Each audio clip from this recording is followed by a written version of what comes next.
What's up, guys? Welcome back to another episode. This is going to be your astrological monthly overview plus horoscopes for the month of November 2025. It's crazy that we're already almost done talking about this year. This has been one of the most craziest changeable years, like most of astrologers have predicted. Even if you watch my 2025 yearly horoscope, I basically mentioned that this is going to be a huge changeable year, and yeah, it is definitely delivered. November 2025, guys. I mean, this is going to be another huge month, I would say. There's a lot to talk about. I got a full page of notes here. I don't know if you guys can see it, but there is a lot to talk about, guys, and we will get through this as quickly as possible. So bear with me on this. But yeah, if you are new here, my name is Cody. I'm an astrologer. I do these videos every month. Plus, I do the horoscopes, which I will have timestamps for towards the end of the video if you want to just jump straight to your sign, or as I like to at least let you guys know, it's all about the rising signs that I teach.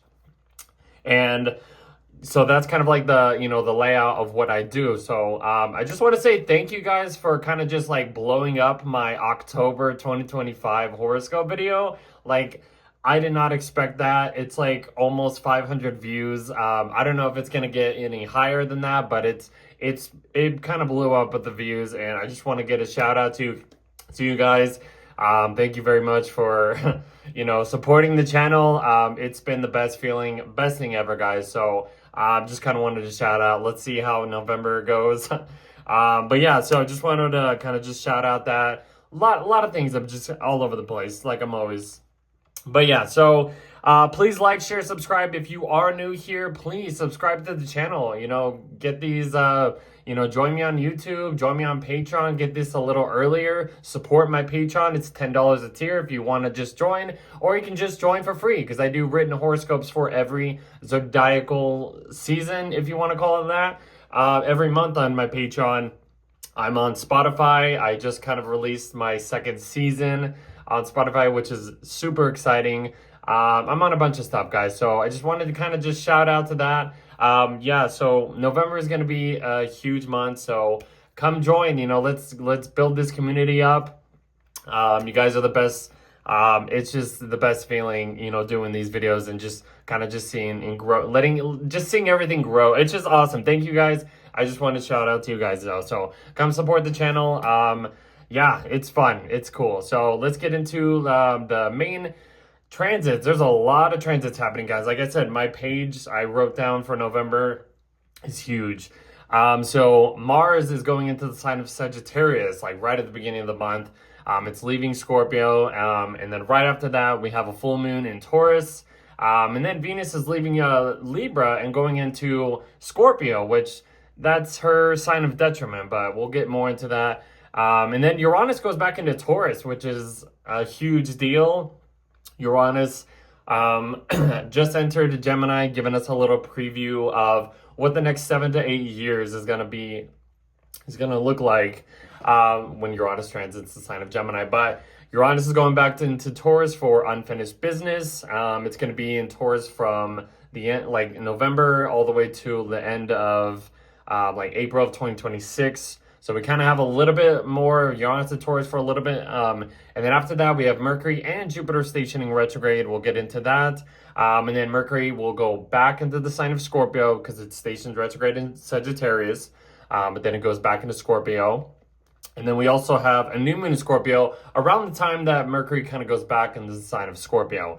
And then the sun will enter Sagittarius. Sagittarius season begins. And then we have Saturn stationing direct, which is a huge deal because Saturn is finishing its time in the sign of Pisces. And it's moving forward at this point, and it's going to finish its time in Pisces.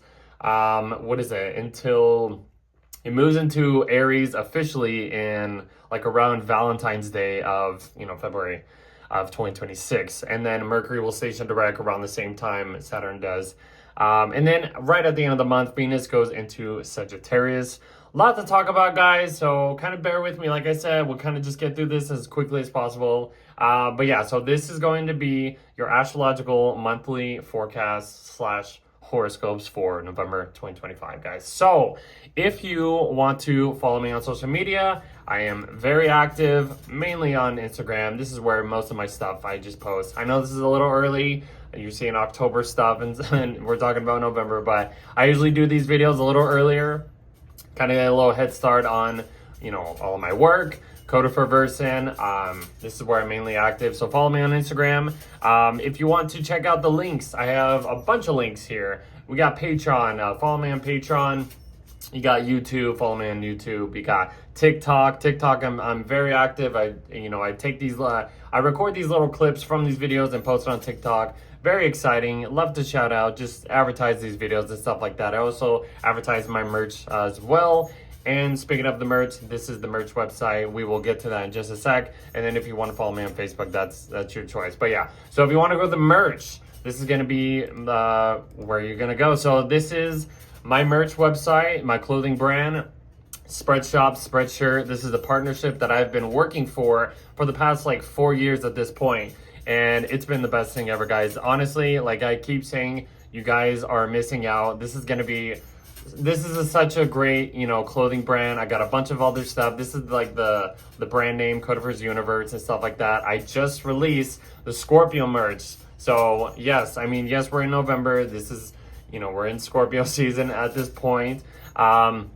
But yeah, at this point, I'm having like a 20% off. I'm having like a bunch of 20% offs on this website anyways, guys. So, just come check it out. Here's some of the merch. This is what the products look like. We got a bunch of shirts, hats, tank tops, some bags, hoodies. Hoodies are very comfortable, guys. Probably the best hoodies you've ever will ever get if you want to get it. There's regular shirts, like coffee mugs, long sleeves, water bottles, mouse pads, backpacks, pillowcases, the joggers though, guys. You guys are missing out on the joggers and the hoodies. I feel like those two are probably like the best products on this website. There's stickers if you want just stickers. Shorts, they're very comfortable too. We also have some bundle deals. Some other stuff too, but then here's the Libra merch that I showed you guys last time. I have some baby clothing on here now. Like if you want something for your babies, like come on. They're gonna be loving it. They're very soft clothing material. It's just really, really cool. I don't know. It's the best thing ever, guys. So I showed you guys this last month. So yeah, there's a bunch of stuff. Just kind of want a little quick, brief, what's new on the website. Sagittarius merch will be out eventually. I am probably gonna release it a little early. I'm still kind of thinking of when I'm releasing the Sagittarius merch. I'm kind of in the making of it, so I'm really excited about that. But here's the Scorpio merch. It's really cool. I showed you guys in the last video that you can customize this clothing too, so that's another really interesting thing that you guys can do. Even if you don't want, my designs that I put on here, you could put whatever designs that you have on your phone or your computer on the website or on the merch. You kind of can create your own designs if you want. So this is just an option there, guys. So this is the merch, Codiverse Universe. Come check it out. It's the best thing ever, guys. You guys are not going to regret it. Christmas is coming, so I'm going to keep telling you.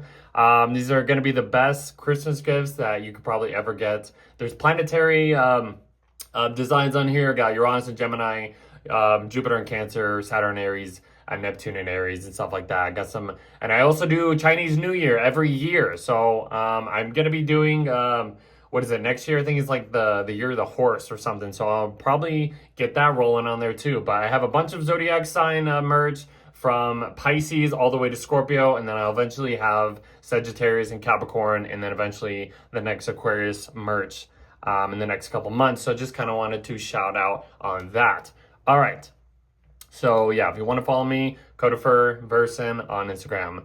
All right, so let's dive into the horoscopes, or the forecast, I should say. All right, so that was a little brief advertisement. So okay, guys, November 2025. This is going to be your astrological monthly forecast / horoscopes for the month of November. So like I said in every video, this takes about, I don't know how many, like maybe half hour to 45 minutes to the first hour to get through the forecast. And then the second half and the rest of the video, I go through all 12 zodiac sign rising signs and explain these transits giving predictions and, of what could possibly happen in certain different areas of your life. If you don't know your astrological birth time or whatever, look it up. You got to know the time, the place, the city. You should know at least most of that information. You got to know the timing to get the exact rising sign or just of what your birth chart is. So any astrological, website you can find on that stuff. So kind of want to hit that up. All right, guys, are you ready? Let's get into the astrological forecast. So the first thing basically happening is, Venus is coming into this square with Jupiter, the first couple days of the month. This is probably going to be not as a crazy square, tense aspect that these planets have been going through Libra, forming this square to Jupiter over here in Cancer. Mars did it in, a couple months ago. Mars was in its sign of detriment in Libra. It kind of maybe did, had a little bit more than it can handle when it was squaring Jupiter. And then the Mercury did that, the square to Jupiter, maybe overcommitting or overpromising things that you couldn't handle. And then the Sun did the same thing, kind of just repeating this like overbearing, like just over, just taking too much on, But for Venus, I would just say, you might want to watch out of how much you indulge into certain things. This can be substances, this can be sweet foods, just partying a little bit. I feel like thinking about this transit, it's like this, you're at a kind of like a party, hanging out with friends, everybody's kind of having a good time. It's the two benefics. It's not really a harsh transit, but it's just like you're having your get together, and then and everything's kind of enjoying your time, and then maybe things get a little bit too crazy, little out of hand, and then you're just kind of like, oh wow, I didn't know that it didn't go that far or something like that. I don't know, it's kind of just like a don't go overboard, but kind of enjoy this. This is going to be probably at least the least crazy, like I said, tense aspect between the square between Jupiter and stuff like that. It's Venus. Venus is in Libra, trying to keep things balanced, relatable, fair, just social and stuff like that. Just watch out of how much you are taking, because Jupiter makes things a little bit bigger, no matter what happens, even if it's positive or negative and stuff like that. So just kind of watch yourself. Not the biggest thing in the deal in the world. The next thing is Mars is making a trine to Neptune as it's ending its period in the sign of Scorpio. So Neptune's back in Pisces at this point. End of October, it re-entered Pisces. Having Mars in the sign of Scorpio, it's been very active. It's been, kind of just getting down to, what its passionate desires and going after it. Having a trine to Neptune, this is kind of just like focusing on your dreams, any dream that you want to just kind of go after, any inspiration, any spiritual path that you want to kind of just take. This is just gonna influence, no matter what it is, even if it's bad or good. You're kind of just going down this path no matter which way it is, but it feels good. It gives you the spiritual encouragement to go after certain things that you are deeply passionate about. I don't know, that's kind of what I would say about that. So the next big thing is Mars is basically going into the sign of Sagittarius. So Mars in Sag is kind of getting a little bit more open, a little bit more free. It's entering a mutable sign. It's not in a fixed sign anymore, so it's not so staying in its lane. It's hyper focused on certain things. It's kind of getting a little adaptable, a little free in the way that it wants to do, just maneuver in any goals and attack anything. I would say Mars in Sagittarius has this kind of this spiritual warrior type of energy. You get more passionate about traveling. You get more passionate about maybe learning, teaching, just foreign language, or just any higher education, stuff. That's going to give you the drive to go after any goals that you want to set. It's Sagittarius. It's like the arrow. You're shooting at it, and then you let it go, and that's just where you're going. You kind of have this visionary type of energy, this intuition that kind of just, you can see things before it actually happens. And that's just kind of Sagittarius as it is for the most part. So if people have Mars in the sign of Sagittarius, I feel like most people like to kind of stand up for what they believe in, any truths. even if it's like, goes against, certain political views or beliefs or something. I feel like Mars and Sag has this really like, this is the truth and I'm going to stand up for it type of energy. So yeah, but at this time, I feel like a lot of people might want to, go out there and travel and stuff like that. This is going to be near the holiday season. So I feel like most people will be a little bit more active in a way. So Mars is going to be in Sagittarius until like the middle of December or something like that. So yeah, over the next month and a half, we're going to have Mars in the sign of Sagittarius. As soon as Mars gets into Sag, though, it goes right opposite of Uranus, which could throw something off in, this direction that we want to maybe take. This can be unpredictable, a little bit chaotic, expect the unexpected type of energy. Yeah, so I mean, Uranus is about to go back into the sign of Taurus too, but like having, Uranus right at the beginning of Gemini, kind of just like, it's been giving us more curious energies. It's been kind of just like having us, be a little bit more adaptable of like, what can we try new or something, like what can we innovate when it comes to like certain information or something like that.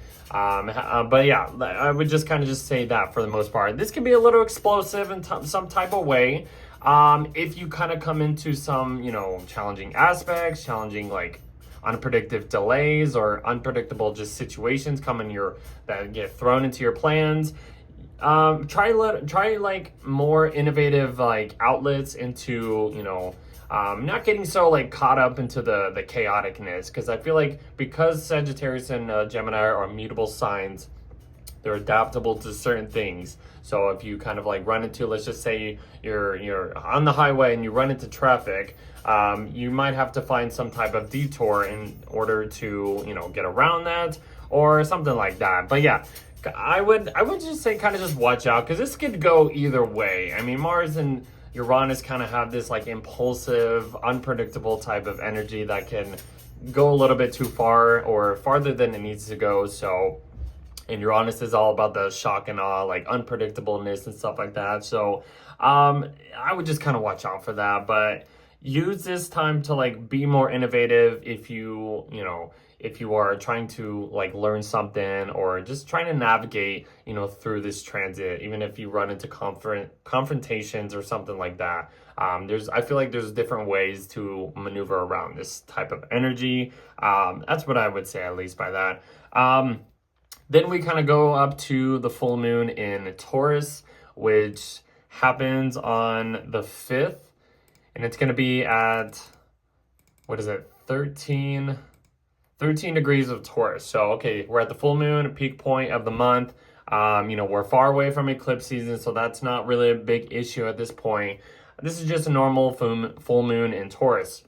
So the sun is in Scorpio. It's in this deep, dark, hidden type of energy. It's kind of just like focusing on what's beneath the surface, trying to just get more internal and like just like see more emotional just like sides. And it's a transformational time at this point. We're kind of just like holding on to our these deep roots, these deep energies that we are trying to just kind of just keep moving forward because it's in a fixed sign, something like that. I mean, but then the full moon in Taurus is just reflecting more Taurus themes, which is like stability, comfort. The moon is exalted in Taurus too, I should say. So this is like giving us like, hey, maybe we need to reflect on what we need to be more comfortable, and maybe in certain situations.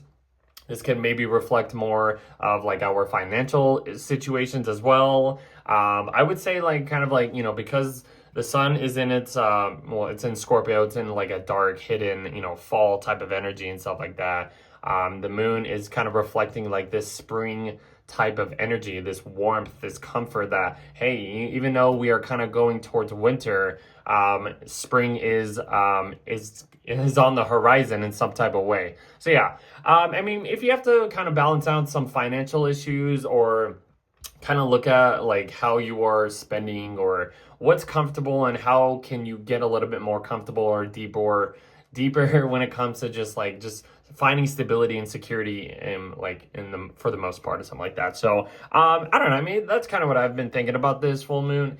I mean, what do you guys think? I mean, I would just kind of just say that at least. But yeah, full moon, 13 degrees of Taurus.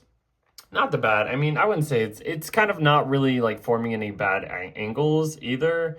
Let's just see. I mean, it's just the Mars opposite Uranus. I mean, it's just going to be in the background on top of that. But yeah, the moon is exalted in Taurus. You know, the moon loves to be in Taurus. It wants to find that grounded stability, security type of energy. It wants to indulge in all the good and comfortable things, like indulging in sweet foods and just kind of just relaxing, like just, you know, binge watching stuff in your bed or something like kind of like that or whatever. But I don't know. That's kind of just the overall moon and Taurus energy. And then Mars will make a sextile to Pluto.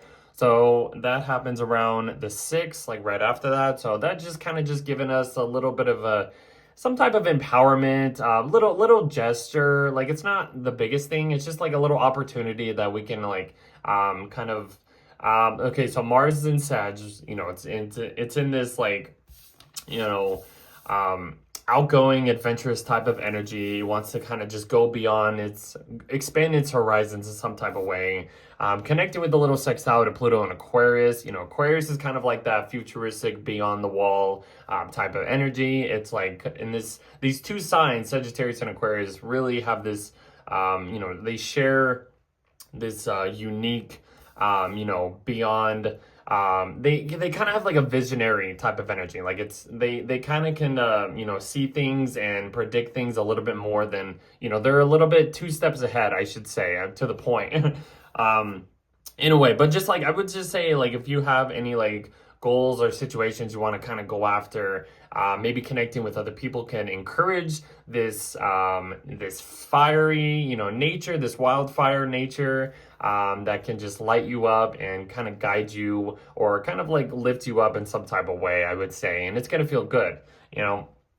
So that can kind of help with this opposition with, you know, Mars and Uranus at this point. So I don't know, take that as you please. And then the next thing, Venus goes into the sign of Scorpio. So she gets out of her sign of, you know, of Libra, her home sign of Libra, and she enters a Mars ruled sign, which is her sign of detriment in a way.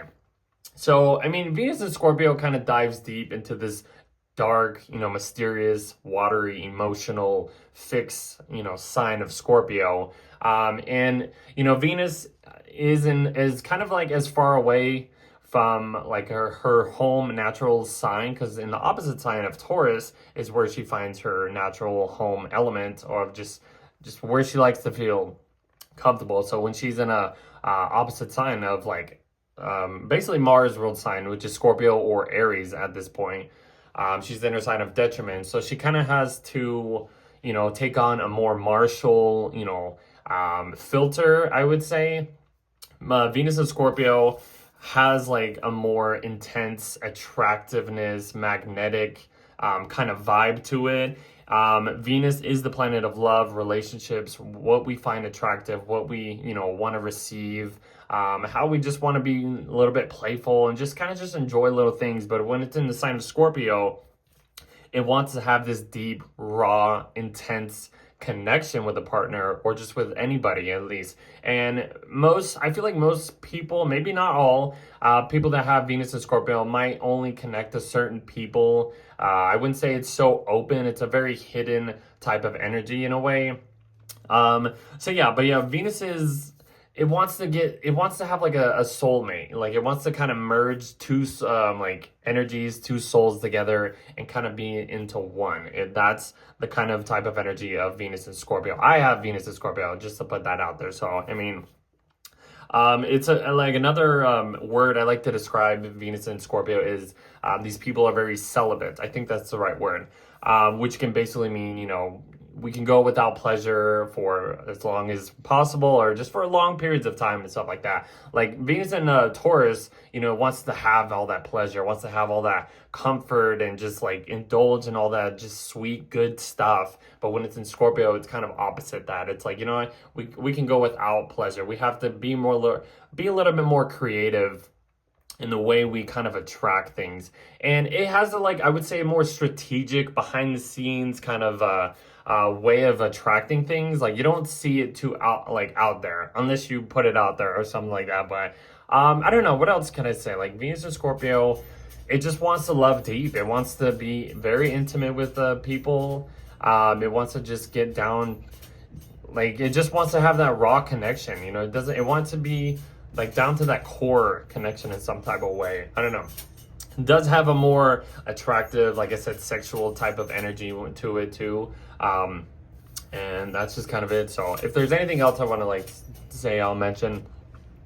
But then she runs into a square with Pluto. So this is going to be a little uncomfortable in some type of way. I mean, yeah, these planets going into Scorpio, making the square to Pluto, has been some very, like, some psychological warfare in some type of way.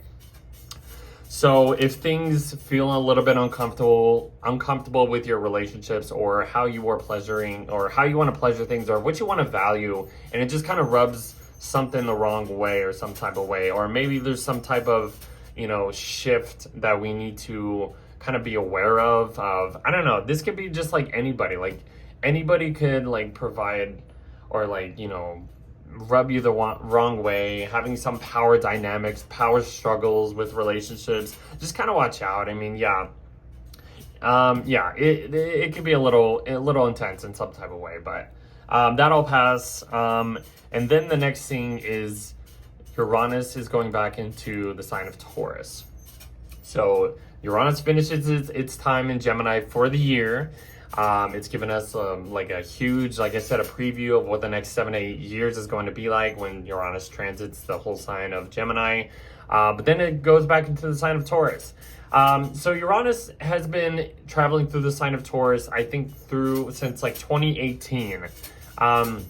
And it's, you know, Uranus is all about, you know, shock and awe, change, unpredictableness, a little bit of chaotic, you know, trying to step outside the box, be a little bit innovative and stuff like that. And in the sign of Taurus, you know, it has that stability. It wants to have that stability, security, like it's a fixed sign. It doesn't like change. It wants to just keep, you know, things steady and slow. But having Uranus here has been kind of making some type of, it's been like an earthquake type of energy.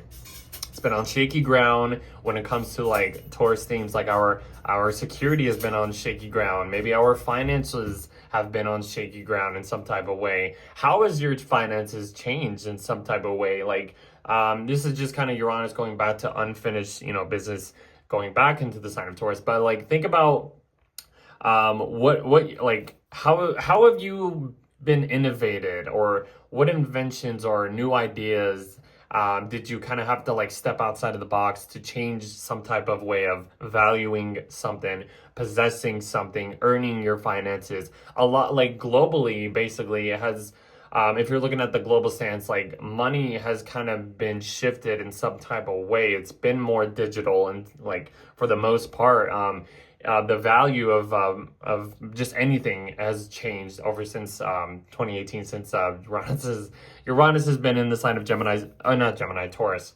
I know I'm all over the place. A lot to talk about here, but just kind of just think about that. Reflect on what's been going on since Uranus has been traveling through the sign of Taurus. This is just, you know, we're going back to that little area of life for us. So just to finish some certain things, kind of makes a little sextile to Neptune I'm seeing here, right here. So that's kind of cool. I mean, they've been kind of in this little sextile for like all year or something. So I mean, I don't know. This is just like in the background, a more innovative way of connecting to your dreams. Maybe the like certain dreams have helped you been more innovative or inventive when it comes to just like things to breaking out of, like, you know, trying something new, or changing your values, or changing your finances to some type of way, or security. So that's kind of what I would say about that. Okay, and then we talked about that, and then Mercury and Jupiter are stationing retrograde. So you have a little S here for Mercury. Mercury stationing at 6 degrees of Sagittarius, and then we're just gonna do there's a little S by Jupiter too. So we'll kind of talk about one thing at a time. So Mercury stations at 6 degrees of Sagittarius. Begins the Mercury retrograde. So think back to what was going on, I think like the start of Scorpio season. So like around October 21st, 22nd, 23rd-ish. That's when Mercury kind of entered its shadow. And that's when, the themes of what we have to go back over are going to be reviewed and stuff like that. And then it went into Sagittarius, got a little bit open. I kind of described this in my last video of like, it's in Scorpio, you're kind of just like in the dark, you're in behind the scenes, and then, Mercury goes into Sag, kind of gets opens this door, opens this open-minded, world that it steps into. But then it's just like, Mercury station's retrograde, and it's just like, I don't think I'm ready for this. And then it kind of gets pulled back into this Scorpio, hidden behind the scenes kind of vibe and stuff like that. That's kind of what the description I would describe this retrograde for the next, couple months and stuff like that. So just kind of look back of, what's been going on over the last, end of October, the first maybe couple weeks of November or something like that. Because we're going to be going into review. Mercury and Sag, I mean, yes, it has to be a little bit more open, optimistic in some type of way. So maybe, go back over certain informations or anything that you've learned when it comes to just like higher learning, maybe traveling in some type of way. Just like kind of like just going out there. I mean, Mercury's in its sign of detriment anyway. So, I mean, it's kind of like has to be more open-minded. It's not so focused on the details. It's in a Jupiter ruled sign, and Mercury is all about logistics, and Jupiter energy is all about abundance. And it's kind of interesting because Mercury's in Jupiter's home sign of Sagittarius, and the ruler Jupiter over here is also stationing retrograde. So they kind of have this little connection happening in a way, when they're stationing and stuff like that. So, so then, going to the Jupiter stationing retrograde, this is as far as Jupiter's going to get into the sign of Cancer. It's been very, very lovely, having Jupiter travel through the sign of Cancer. It's been very just more hopeful in certain things of when it comes to growth. Maybe we've been a little bit more optimistic, or we've had this internal nourishment that we have been introduced to, and it's been very helpful with, like I said, when it comes to our growth and stuff like that, and our wisdom, our emotional wisdom. What have we learned since Jupiter's been kind of going through this sign for you guys? And I think it entered shadow maybe around like September, October, I think maybe August, September-ish. So kind of think back of what was going on over the last few months. Jupiter is going to end up going back to 15 degrees of Cancer over the next couple months, and it'll station direct in the beginning of March. So we'll talk more about, this energies, but we just have, a slowdown kind of going back, a reviewing process at this point. And then Mars basically goes over Mercury. So Mercury and Mars kind of been, making this conjunction. They made one at the end of October in Scorpio. Now this is going to be in Sagittarius. So maybe, there's been some, heated conversations or confrontations that we've been dealing with. This one being in Sagittarius might be a little bit more blunt conversations, kind of just oh, wow, you said something and it kind of just crossed me the wrong way or something. I mean, that's just kind of what it is, what the general vibe is. I mean, mentally energized, you're kind of just out there, you're visioning something and then you're kind of going in a review, because Mars is going direct and Mercury is kind of going backwards. So there's this reviewing process of this vision of what you want to, create or go after and stuff like that. So, so Mercury and Mars are going to be making one more conjunction. They're going to be making a conjunction in Capricorn, I think, in the next couple of months. But Mercury and Mars are kind of just doing this back and forth thing over the the last couple months of the year. So kind of watch out for heated confrontations or just stuff getting, crossing you the wrong way or something. But and then the Sun makes a trine to Jupiter, which basically means that Jupiter is stationing retrograde. Whenever the Sun makes a trine to these outer planets, that's basically meaning that they're either stationing direct or retrograde. So that's a little keynote, I should say. The Sun in Scorpio is, all about this deep, hidden, intense, magnetic, just holding on to it as much for dear life, keeping whatever energy, just holding on tight for that stuff.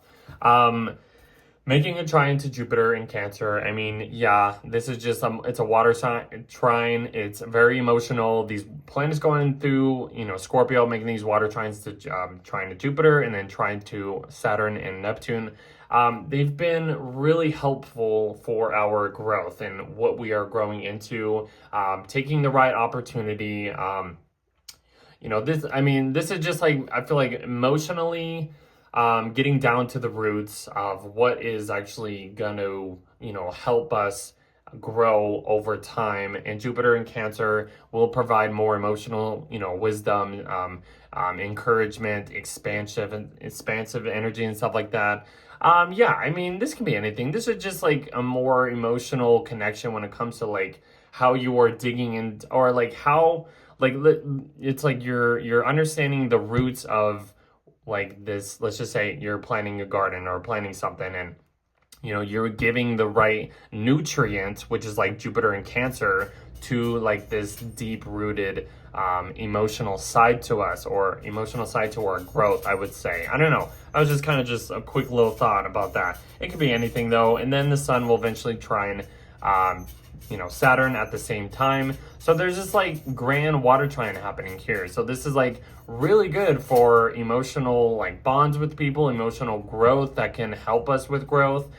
We have the Jupiter trine Saturn, which is really, really nice. I mean, this is just taking the right opportunities and just going with it, kind of being a little bit more disciplined in how far we're able to go, but also knowing that we have this emotional abundance that will come along with it, the right opportunities. This is kind of like proceeding with caution, proceeding with the right amount of discipline that can help our growth over time.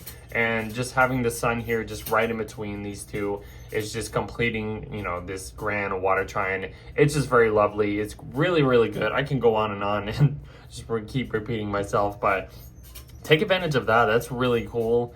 The next thing happening is Mercury is going, Mercury goes back into the sign of Scorpio, and this is around the new moon in Scorpio at this time. But then Mercury goes opposite Uranus.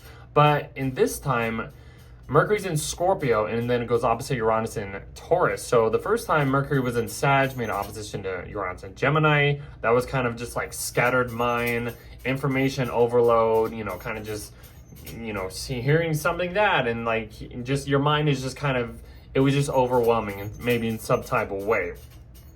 But now Mercury's back into the sign of Scorpio in this deep hidden, type of energy. It's going back over certain information or internal thoughts, or processing information of, like how can we transform these deep, maybe shadows, maybe these deep rooted information about maybe just how we see ourselves, how we present our thoughts, our just anything or whatever, any situation. But just Mercury in Scorpio going opposite Uranus, I feel like it's just kind of just like really digging down into the roots of, let's just say, a situation or some information, and then something kind of pops up in some type of way, unpredictable, like unpredicting, like just something just pops off in some way. So you kind of want to watch out.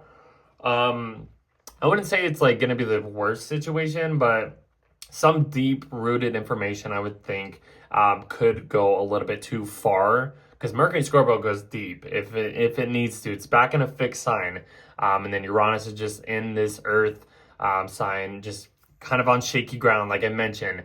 So it's bringing some like curveball to some deep hidden information, and it might, rub you the wrong way in some type of way. But you're gonna have to try to find some balance. Know how far to go down if you are kind of digging deep into this information, I would say. So I don't know, it could be anything. This is the new moon in Scorpio we are kind of going into. This we'll get to the right moment. This happens around let's see, 28 degrees, I think it is. Yeah, because Mercury's in the mix of it too, because this is also the Mercury Cazimi, the halfway point of the Mercury retrograde. So yeah, you get the new moon in Scorpio, refreshing this deep hidden, energies. You kind of have like a little stellium happening here. So Yeah, so the new moon in Scorpio happens on, was it the 19th? Kind of the 19th, maybe 20th if you are past the East Coast or whatever, or if you're on the East Coast or whatever. But yeah, I mean, deep rooted like situations. You kind of just like you're looking in you're looking in the like this hidden realm of who you are. Let's just say you're going into the attic of your personality, your shadows. You're kind of just seeing all this stuff. You're just like, what needs to be cleaned out, what needs to be like addressed. How can we actually transform this situation, these emotions, in order to, kind of let go of certain things if we need to, clean our shadow side, our hidden side or whatever. And then you top off this with the Mercury Cazimi, finding solutions of what we have to go back over and something like that. So, yeah, you're putting like this huge, like the sun, moon, and Mercury are all kind of lined up in some type of way, at this point, and they're all kind of just being, what is the word? They're being like burnt up in some type of way. They're being purified in some like. It's a huge reset, in the Scorpio part of our charts and stuff like that. So, but yeah, the Mercury Cazimi, yeah, you're finding solutions to whatever problems that have been presented during this, Mercury retrograde territory and stuff like that. So you're finding maybe some deep-rooted, unwanted information, emotions, and the moon's in its sign of fall, I should say, in this sign of Scorpio too. So this could feel a little uncomfortable, like, going into, let's just say, going into your attic and like cleaning, seeing all the skeletons and spiders and all this kind of stuff. Like, maybe we have to address these uncomfortable emotions and information in order to actually, move on and move forward from this. So that's kind of what I would say there. And they are opposite Uranus, I should say. So there's some unpredictable, situation that might have, I don't know, this could be some financial situation. Something's going to be, thrown into our plans. And it could be anything, but I mean, yeah, expect the unexpected. Like this, like that's what I'm basically saying. If it feels uncomfortable, but you find some type of solution that you're like, okay, this is what I need to do actually. But it might require some unpredictable, shaky ground and something like that. It does, let's just say, form a trine to Neptune. So, I mean, leaning towards, spiritual stuff, spiritual connections, looking into your dreams or something like that, or just some type of like fantasy can help you, I guess, clear out certain things. I don't know, that could be another story. I don't know. That's just kind of just the overall energy of the new moon in Scorpio. And then I did talk about the Uranus sextile Neptune. I think this is just kind of where it connects. Yeah, look at that. 29, 29, 29, 29. So, yeah, this is just, it's kind of helping in some type of way. So, let's move on. I did basically talk about the sun opposite Uranus. I mean, this is kind of when, let's see. Okay, but it happens when the sun goes opposite Uranus. This is the halfway point of Uranus's retrograde on around the 21st, right before it enters Sag. So like I said, I mean, just on some unpredictable situation, it's just repeating of what's going on in the Scorpio area of our charts and the Taurus area of our charts. Just trying to find some stability, trying to find some like deep-rooted issues that we can try to find some better security, stability, emotional just connection or something like that, some middle ground. And that's kind of just how that energy is going to play out. And then the sun goes into Sagittarius. Sagittarius season begins on, what is it, it's the 21st, basically. So, but we'll just count it right here. Around the 21st, 22nd is the like first day of Sag season. So, the sun gets out of this fixed, watery, just kind of, what is the word? I don't know. It's kind of like a little just swampy. That's why I think about it. Like you're kind of going through this swampiness of the Scorpio area, and then you kind of get out of it and get into Sag. Everything gets more open. You're like, oh, I'm free in some type of way. So yeah, Sun and Sag, this is very an outgoing, adventurous, type of energy. It wants to kind of go beyond, expand its horizons, shoot its arrow, beyond anything that it can see. Usually, like people, I feel like that have Sun in Sagittarius kind of have this, visionary, like I can see things happening before it actually happens in some type of way. I'm a Sag. This is actually around my birthday at this time, so shout out to the Sagittariuses out there. But yeah, that's Sagittarius season. Excuse me. And then right after that, Mercury is kind of coming into this trine between trining Jupiter and then also trining Saturn. So when I was talking about this the first time in October, this was like me basically saying like, you're learning about some information, some deep information, and it's connecting to Saturn and Jupiter, which is providing some type of growth and some encouragement to like, hey, this information that we are learning can actually help with our growth, our long-term goals, and just like any type of growth in some type of situation or whatever. So we're kind of back at that situation. So think back of what was going on at the end of October. We were just relearning how we can provide the right steps in order to, earn this growth, this like any achievements or something. This is very internal. They're all water signs, so this is very emotional, internal. It's not so out there. It's very like, who are you and how can you get to point A to point B, in your growth or something, or whatever situation you are planning for. But this is providing a little bit of like, let's kind of go back to the drawing board and see what we can do in some type of way. That's what I would say.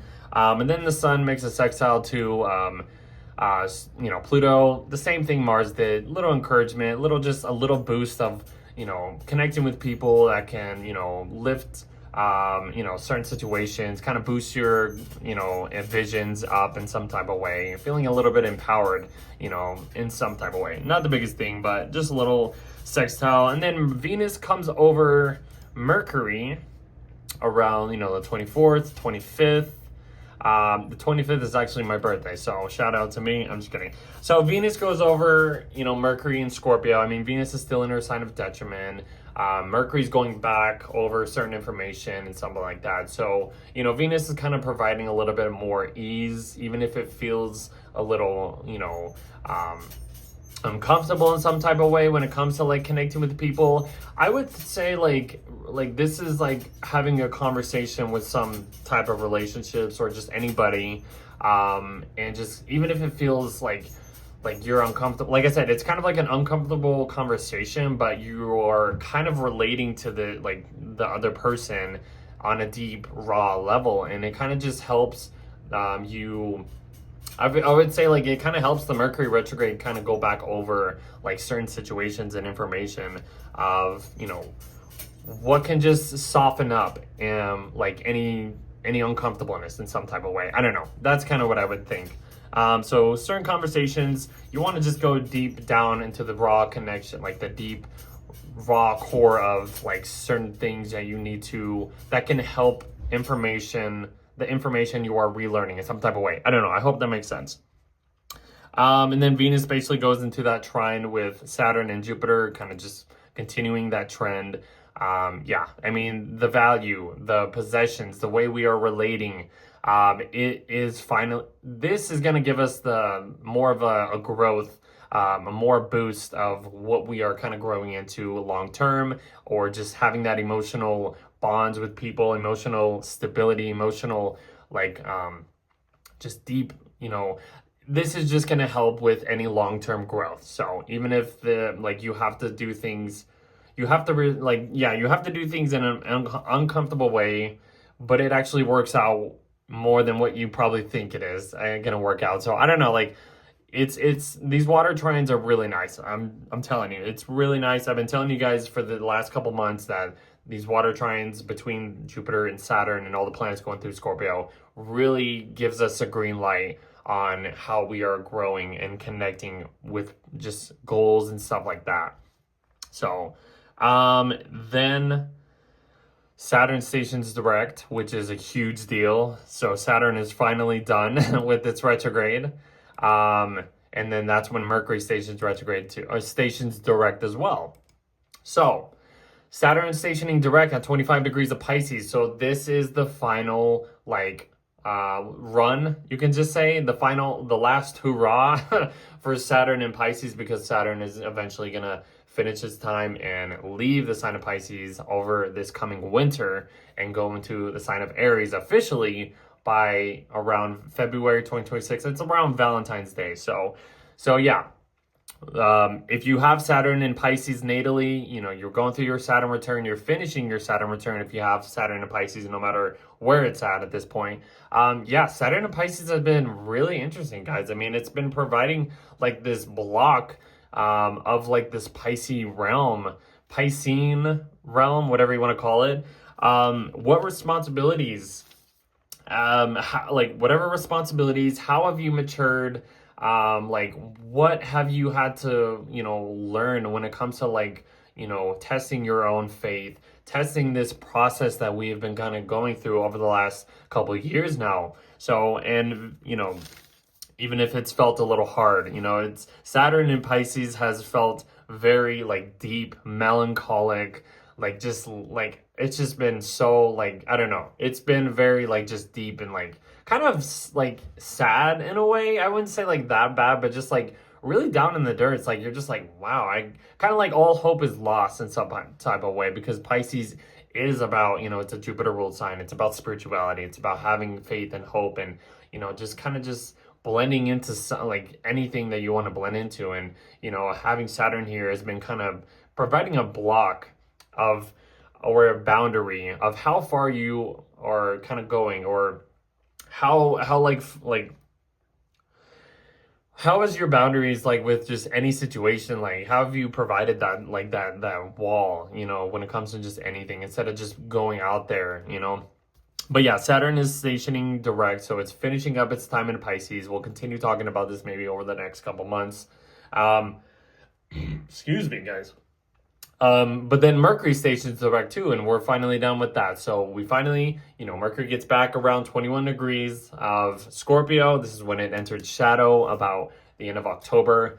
So we're finally done with this. We can finally move forward with, okay, this is the third time around that we've been reviewing this situation, these information, these deep hidden, thoughts of how we are processing information, stuff like that.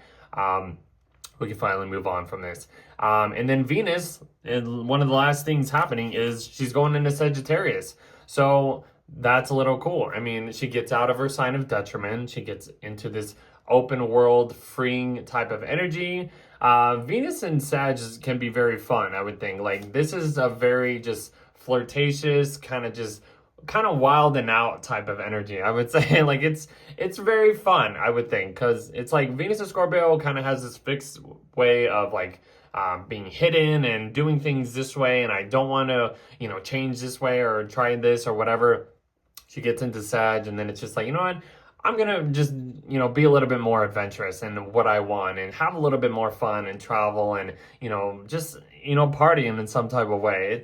It's a fun transit. I mean, having all these three, it's gonna be nice. Sag season and Sag energy, it's gonna start feeling good, I would think, at least in my point of view. But that's kind of it for November.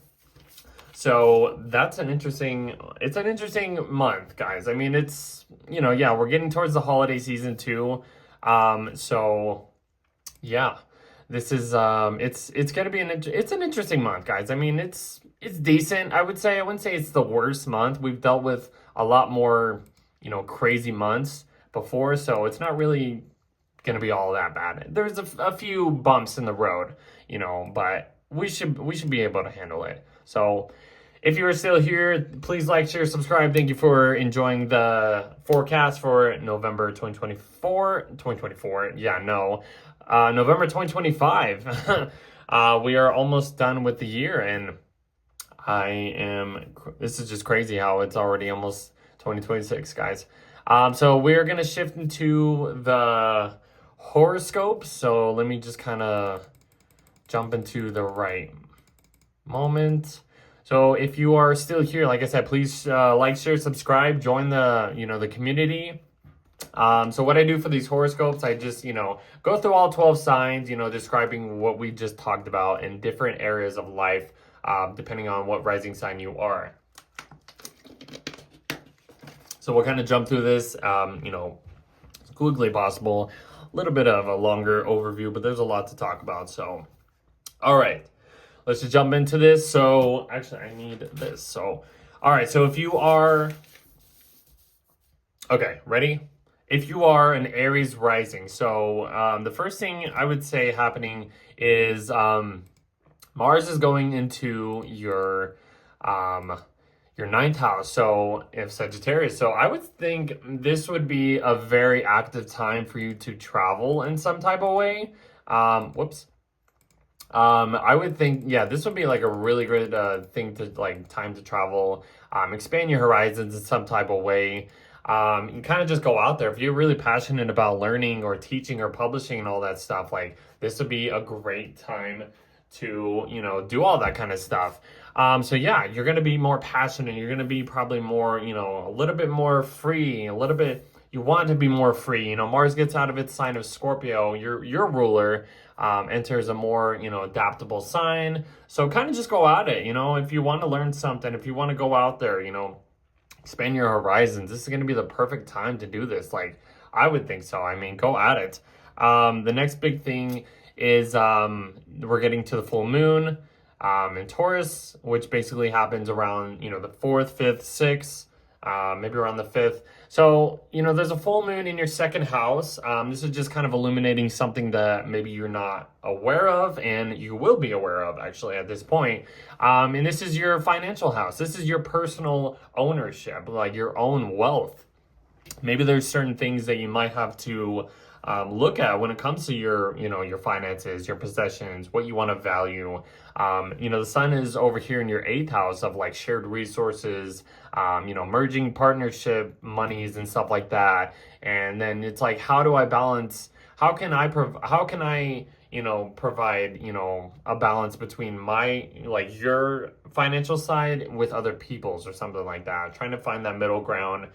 Even if you have to like sign some financial contracts or something with other people and you have to just kind of budget your spendings or your finances, kind of look at your stuff and how can you find that balance, I would think. So even if you want to have things a little bit more comfortable or indulge in certain things, you might have to have some adjustments, I would think. So that's what I would say.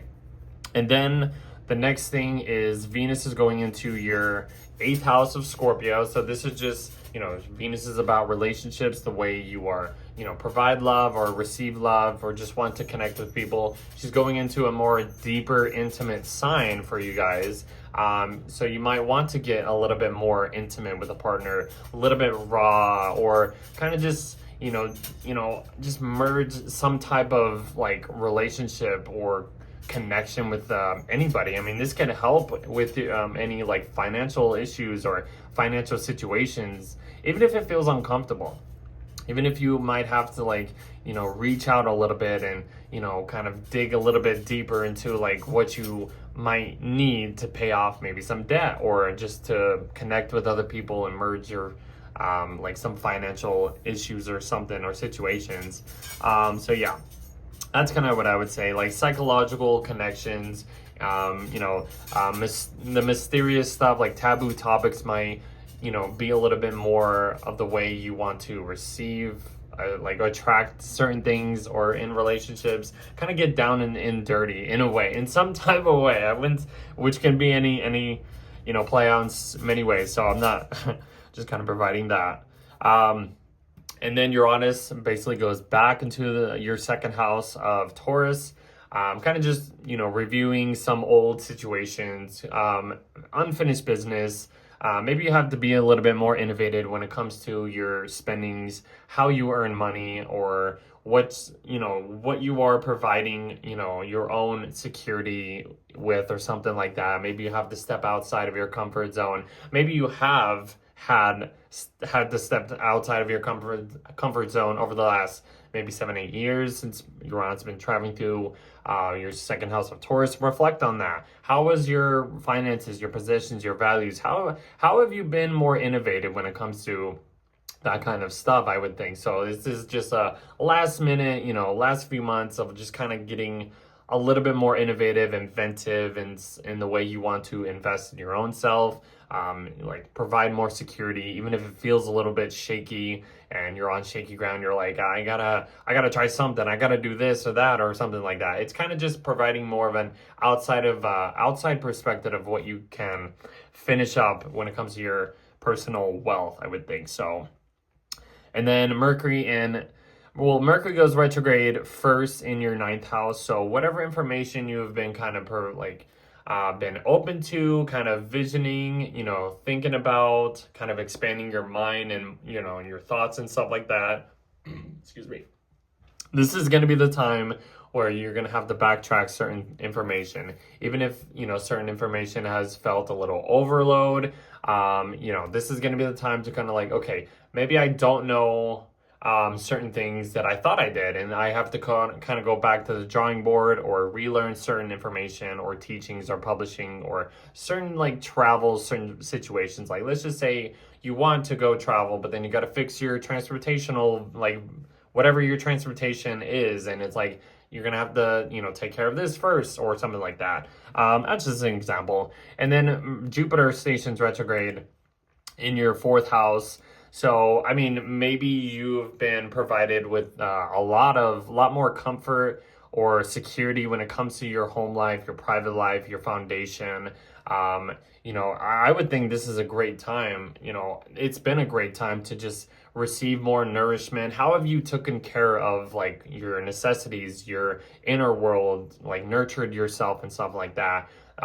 This is just going to be a time to kind of just go back over certain things, adjust to or tinker with certain information or different perspectives when it comes to like just taking care of like yourself or your living situation. Or maybe you've gone, you got like a much bigger house and you're trying to just like kind of just adjust to certain things. And I don't know, so maybe something to do with like family could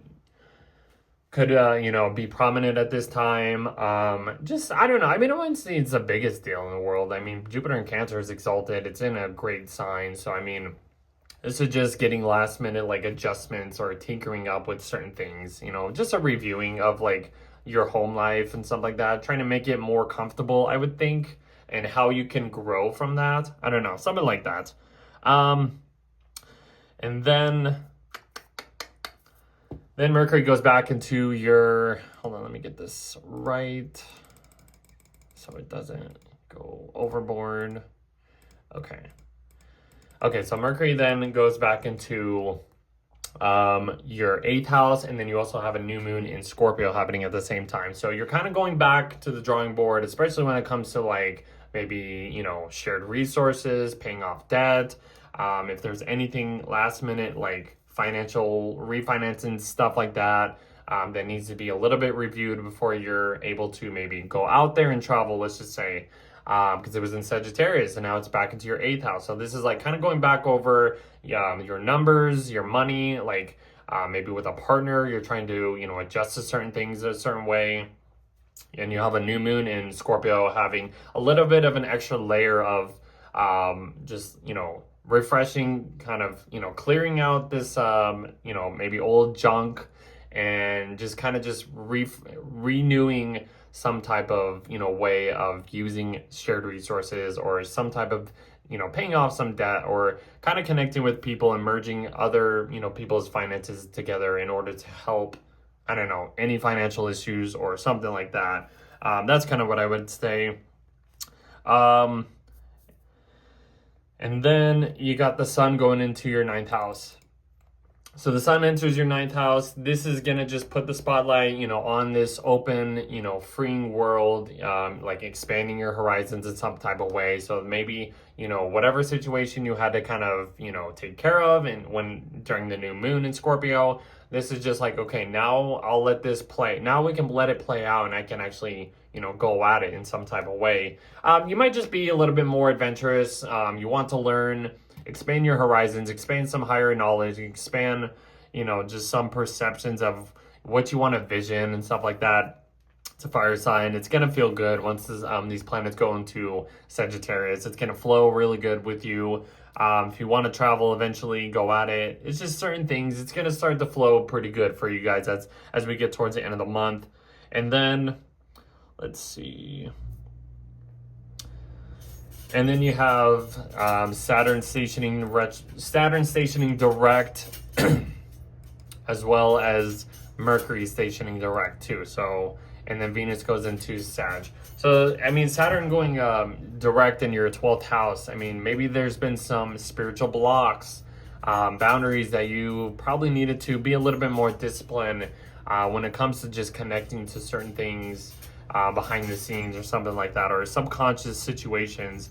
But yeah, I would just say like any spiritual mechanisms that you might have to work a little bit extra just to like provide some type of like hopeful or some faith in order for yourself to be a little bit more mature or disciplined when it comes to any type of process or something like that. So yeah, that's a good thing. Saturn's eventually gonna step into your sign in February. So this is the last minute touches, last hurrah, last, you know, unfinished business before it officially goes back into your first house. So, and then Mercury stations direct in your 8th house. So maybe you finish up whatever situation, whatever situation you were kind of going back over when it comes to like debt or something to do with like refinancing with people or getting a little bit more deeper connections with other people,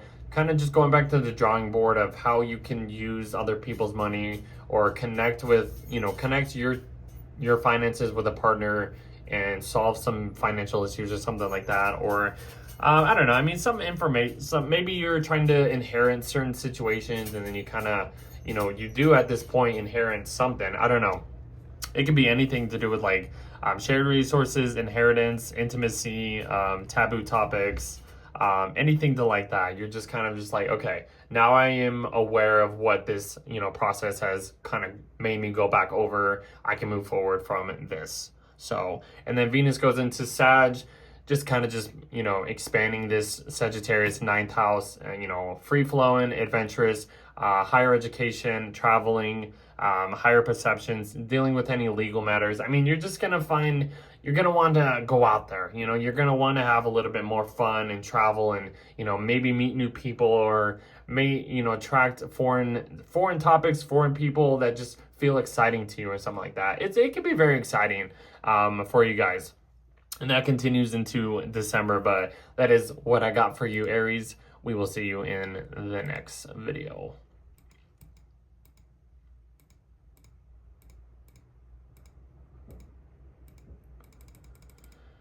All right. Where are we at? Okay, so for Taurus risings, okay, so the first thing happening is, let me just get this right. The first thing happening is Mars is entering your 8th house of, hold on. Mars is entering your 8th house of Sagittarius in the beginning of the month. So this kind of just, maybe having Mars in your 7th house of Scorpio, you might have had some confrontations with other people. It might have been a little heated. It might have just been like, kind of like all over the place in some type of way. Now it kind of gets into this a little bit of a free-flowing, adventurous, like open world type of energy.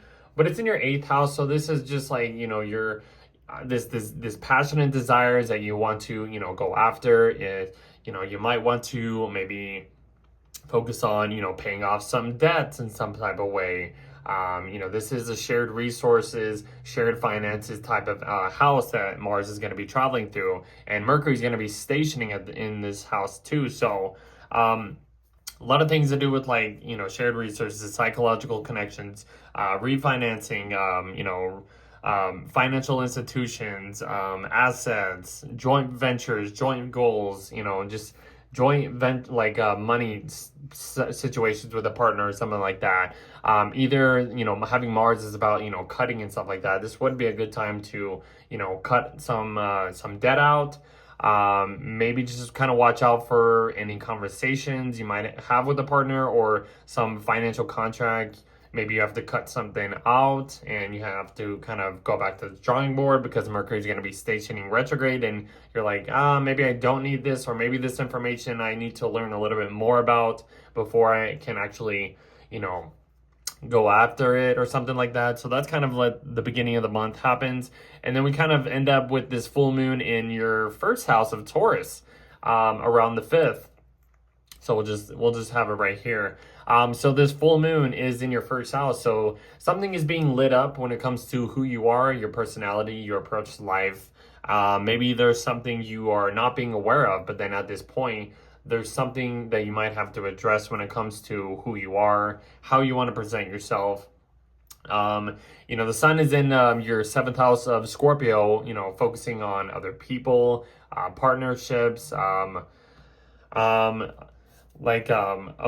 stuff, and like contracts, clients, all that kind of stuff. But there has to be some like type of balance situation happening here between you and other people.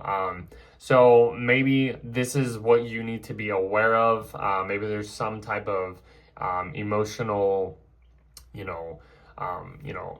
what is the word? Oh my God, I can't even think of it. Illumination. Personal illumination is happening when it comes to like shining on you.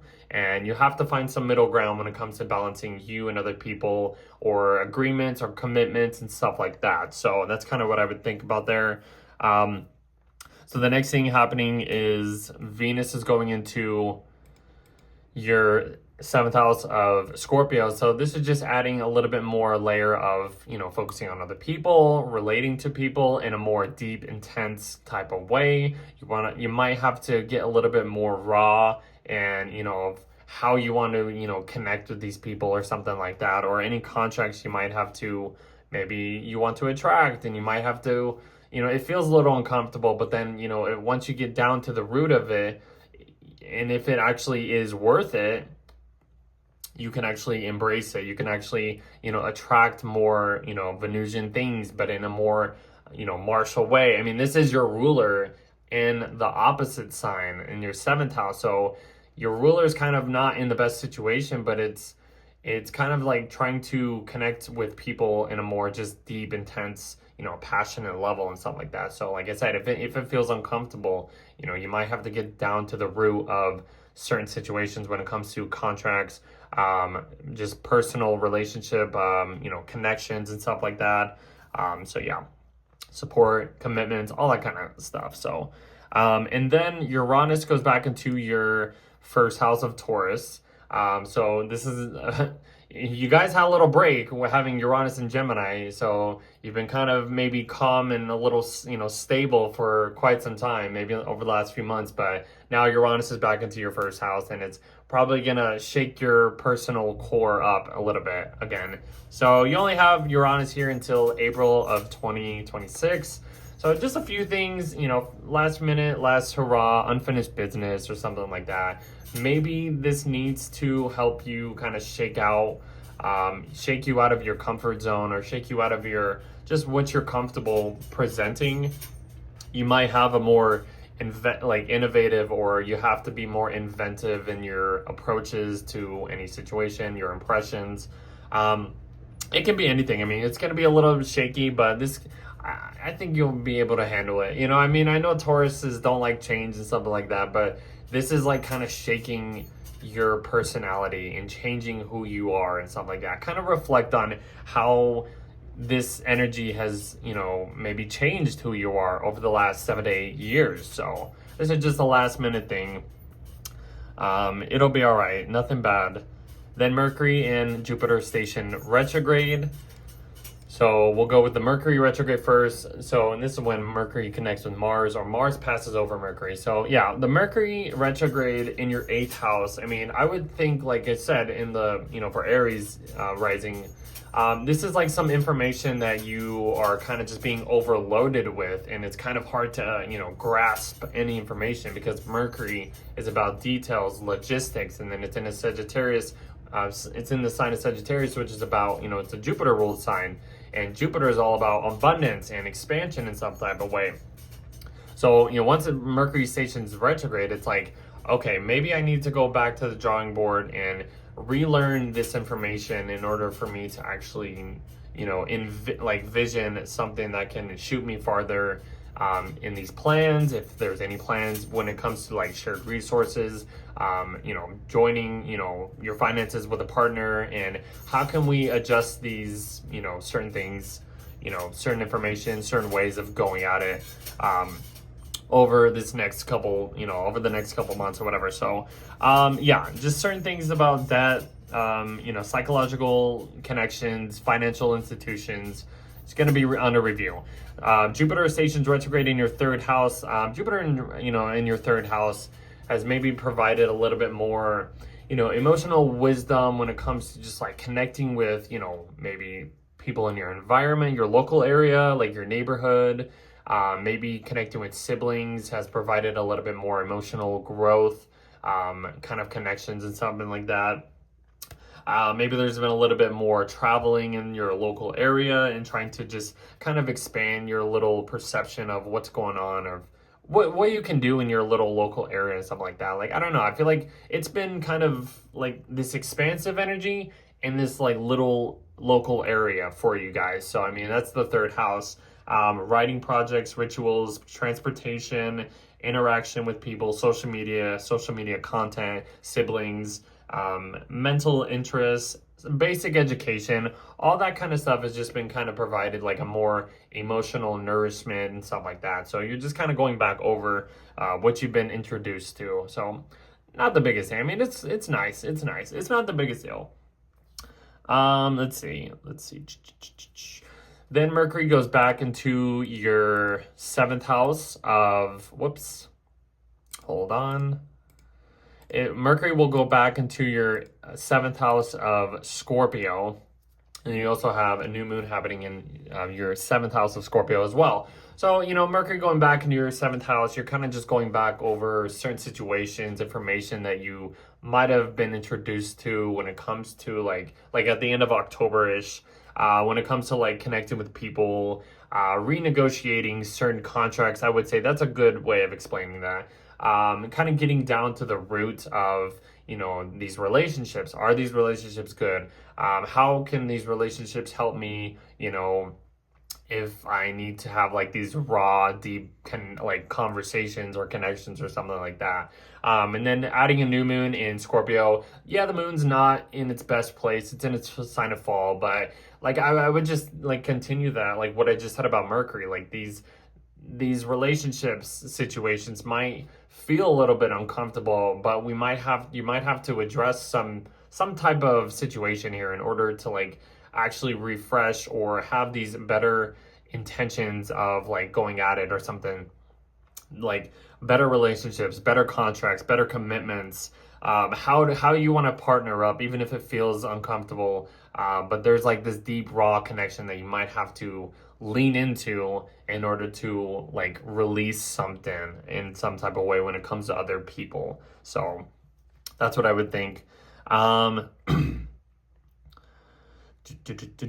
What's the next thing? And then the sun goes into your 8th house of Sagittarius. So this kind of just, the sun gets out of Scorpio, kind of gets into like I said, this free, open, adventurous type of energy. It's in your 8th house.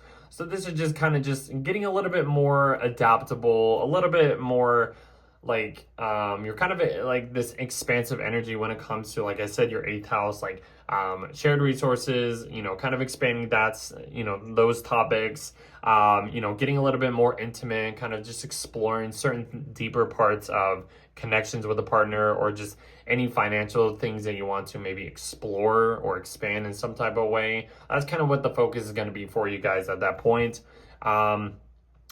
Let's see. The next big thing is, I think Saturn.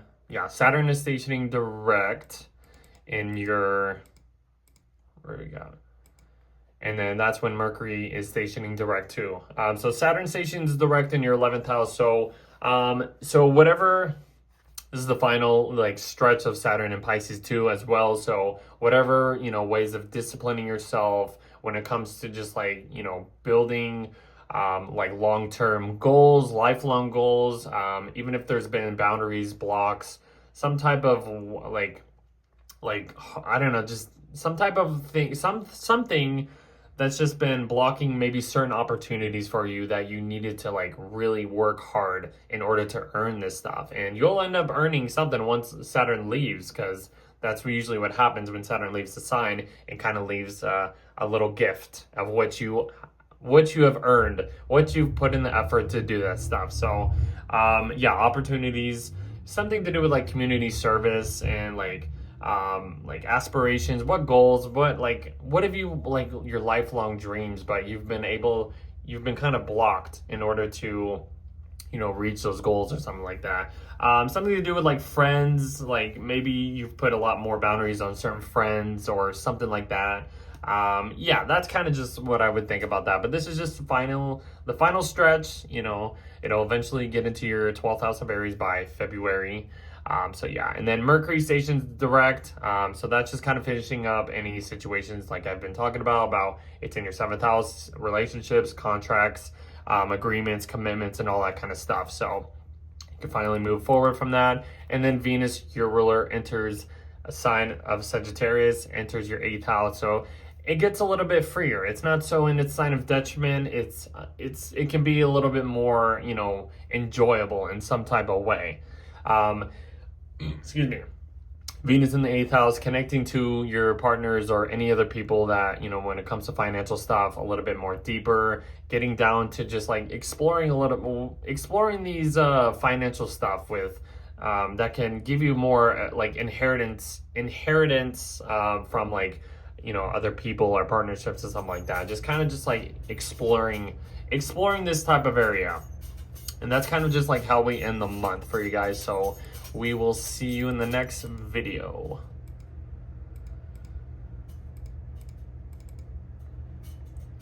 Okay, so we're going to Gemini risings. So if you are a Gemini rising, this is going to be your astrological monthly overview. So the first thing happening is Mars is going into your 7th house of Sagittarius. So Mars, the planet of, you know, confrontations, fights, energy, passion, is entering your 7th house of partnerships, relationships. So you might have to, you know, kind of watch out. You know, there might be some confrontations in this area for you guys, you know, with other people.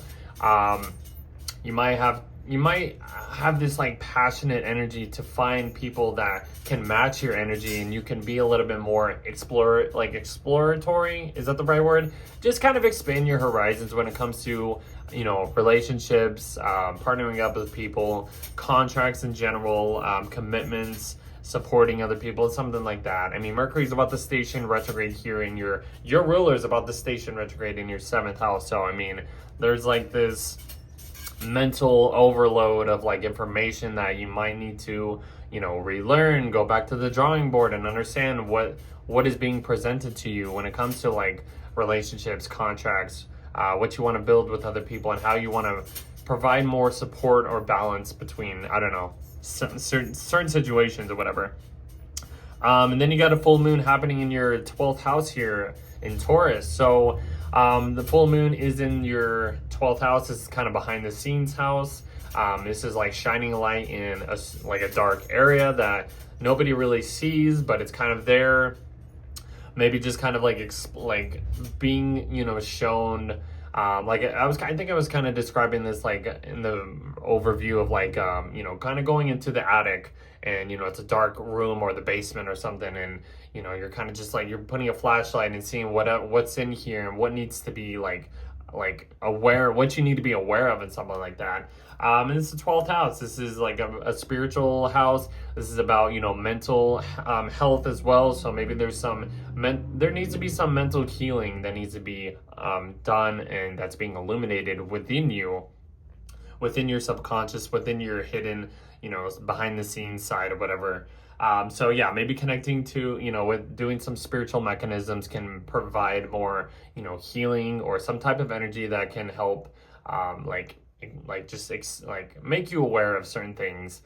These two planets, the luminaries, you know, the sun's in your 6th house and your you know, focusing on your physical health, your daily rituals, not daily rituals, but daily work routines and something like that. But then the moon is just like over here. It's like, how can we provide that physical health and the mental health, and how can we find more healing when it comes to this type of energy and something like that? So lean into spiritual stuff. Maybe if there's any addictions that you need to release at this point, it's probably gonna, you know, be brought up, I would think. So then Venus goes into Scorpio, gets into her sign of detriment. It's entering her your 6th house of Scorpio. So yeah, I mean, Venus is just gonna, you know, Venus in Scorpio has this like deep, raw intimacy, you know, wants that deep connections with other people. It's entering your 6th house of Scorpio. So I would think, you know, like I said, the 6th house is all about, you know,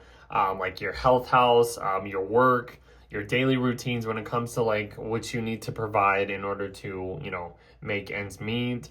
You know, having Venus here, maybe you might have to be a little bit more creative, more, you know, just kind of, you know, you need to get down to like certain situations when it comes to maybe your health or the way you need to work. Maybe even if it feels uncomfortable or something, like even if connecting with coworkers, you might have to like, you know, work with other people and it just doesn't work out, but you have to, I don't know, like if you can relate to like to other people, or you can provide like this healing type of energy, this deep, intense, you know, I don't know, some type of energy when it comes to just like health or kind of soothing things out. But I don't know, this is a weird area, I would think. But yeah, yeah, let's just like, what else would I would say about this? Venus in the 6th. I mean, I would think just like, you know, providing a more just deep, raw connections to your like your routines, trying to just like get like, because I would think like it's some type of like money situation that you might have to like maybe lean into in order to like receive what you need or something. I don't know. This is a weird I wouldn't say it's weird, but just like getting down to like, even if it's like some health issue, you might have to like lean into that, really focus on that, and, you know, kind of find some type of way you can heal that physical part or whatever, or some type of routine that might feel uncomfortable. You might have to get a little bit more raw when it comes to maybe, you know, taking care of the grind or something. I don't know. It can provide a little bit more uncomfortable but softness to like what you are providing. I don't know. I would feel like this could be a good thing to like heal some type of like physical illness or some type of way. But it can really connect with people on a deep core level. But just, I don't know, it's kind of a healing transformational energy. I don't know, I hope that makes sense. Let's move on. Uranus goes back into your 12th house of Taurus. So, you know, we're back at this, you know, Uranus is in your 12th house, this, you know, behind the scenes, unstable kind of chaoticness, innovative kind of type of way when it comes to like, let's just say healing your mental health. There's a lot of like, I would say like shaky grounds when it comes to just, or not really shaky grounds, but I would just think like, you know, if you're into like getting into like spirituality or having some like spiritual mechanisms you want to like kind of be a little bit more innovative with, and that can help you, you know, either step outside of this, you know, maybe stepping out, like releasing some type of addictions, or just being a little bit more intimate of how you can provide more healing to your mental side or something like that. Like just getting into spirituality, doing spiritual mechanisms can really help this energy out. I hope that makes sense, guys. And Uranus is going to be here until like the end of April too. So let's see. Okay, and then your ruler is stationing retrograde in your 7th house, and so is Jupiter. So your ruler going into your is stationing retrograde in your 7th house. So like I said, this is kind of just like like receiving all of this information, and it's like a little bit overload. You might not, understand every single, every single information that you are being, processed or whatever, because it's in a more abundance type of sign. It's more open-minded. But this is the time to, like, maybe I need to go back over all of this big information, and before I'm able to actually address certain situations when it comes to relationships or contracts in some type of way. And then Mars is just kind of just bringing some type of like energy to like that can maybe cut out certain information, I would think, or some type of supporting other people or whatever. But I'm gonna move on. Jupiter is stationing retrograde in your second house, so maybe you guys have earned a lot more security, wealth, financial possessions, values, all that kind of stuff. And it's felt maybe more nourished, very emotionally secure for you. This is just kind of going back over, like, maybe you've been spending a little bit too much and you need to like kind of hold back your spendings in some type of way. Yeah, but I mean, I would think it's been very, helpful, very beneficial when it comes to like earning a lot more possessions or finances or something like that, increasing your wealth or security in some type of way. That's just going to be, what Jupiter is going to be going back over. Then Mercury, your ruler, goes back into your 6th house, and you also have a new moon happening in your 6th house as well. So, kind of your ruler is getting out of its sign of detriment, so it's not so like not working as good as it can. It doesn't have to work twice as hard. It goes back into this deep, this 6th house for you guys has been is really the like focus on, you got Venus here, I said, you got the new moon here, you got the sun here, you got Mercury, all of this like you're kind of readjusting the way you take care of your physical health, I would think. Even if it feels uncomfortable, like I said, with Venus, she's in her sign of detriment, might have to provide a more deeper, connection to like other people, or even if you have to heal some type of way and you have to like, get with certain people that can help you, feel a little bit better or heal some type of illness or injury or something. Like I feel like if there's any illness or some type of routine that might feel uncomfortable, and you're going kind of back over certain routines and situations, like this is the time that it's gonna like really like you're gonna have to address something, like even if it feels like super uncomfortable. I feel like that's just gonna be the whole vibe of these Scorpio planets at this point too. So this is just a refresh, like I said, like just watch out for your health, how much you're like, watch out for your work, how much you're taking on. You don't want to overdo it and hurt yourself. Like that's just kind of what I would think. I mean, I feel like I really hope that makes sense. And then after that, then the sun goes into your 7th house of, okay, hold on. Sun goes into your 7th house of Sagittarius, kind of just putting the focus on other people, putting this focus on, expanding your, connections, expanding your horizons when it comes to contracts, agreements, just with other people, balancing, just connecting with other people and stuff like that. And it could feel good. I mean, Sagittarius and Gemini have this like really this similar, expansive information, learning, kind of overload type of energy, and it feels good in some type of way, I would think. So I wouldn't think this is going to be bad, at least. So yeah, and then let's see, after that, that's when Saturn stations direct in your 10th house, and also Mercury stations direct in your 6th house as well. So Saturn being in your 10th house over the last couple of years, maybe you've had to work hard on some long-term career goals or some achievements you've been putting a little bit extra into. You've probably had this authority kind of energy over, who you are, or kind of having this superior energy over you in some type of way. But, this is the last straw, the last final months of Saturn and Pisces. So you will eventually kind of earn whatever achievements that, you've worked hard, put in the effort towards when it comes to, being a little bit more responsible, structuring your career in a certain type of way, Even if it's filled very, very challenging. I'm pretty sure it has for all mutable signs, it has. But yeah, your career, how, like, reflect on how you have built this this reputation in your career, your public life, and something like that.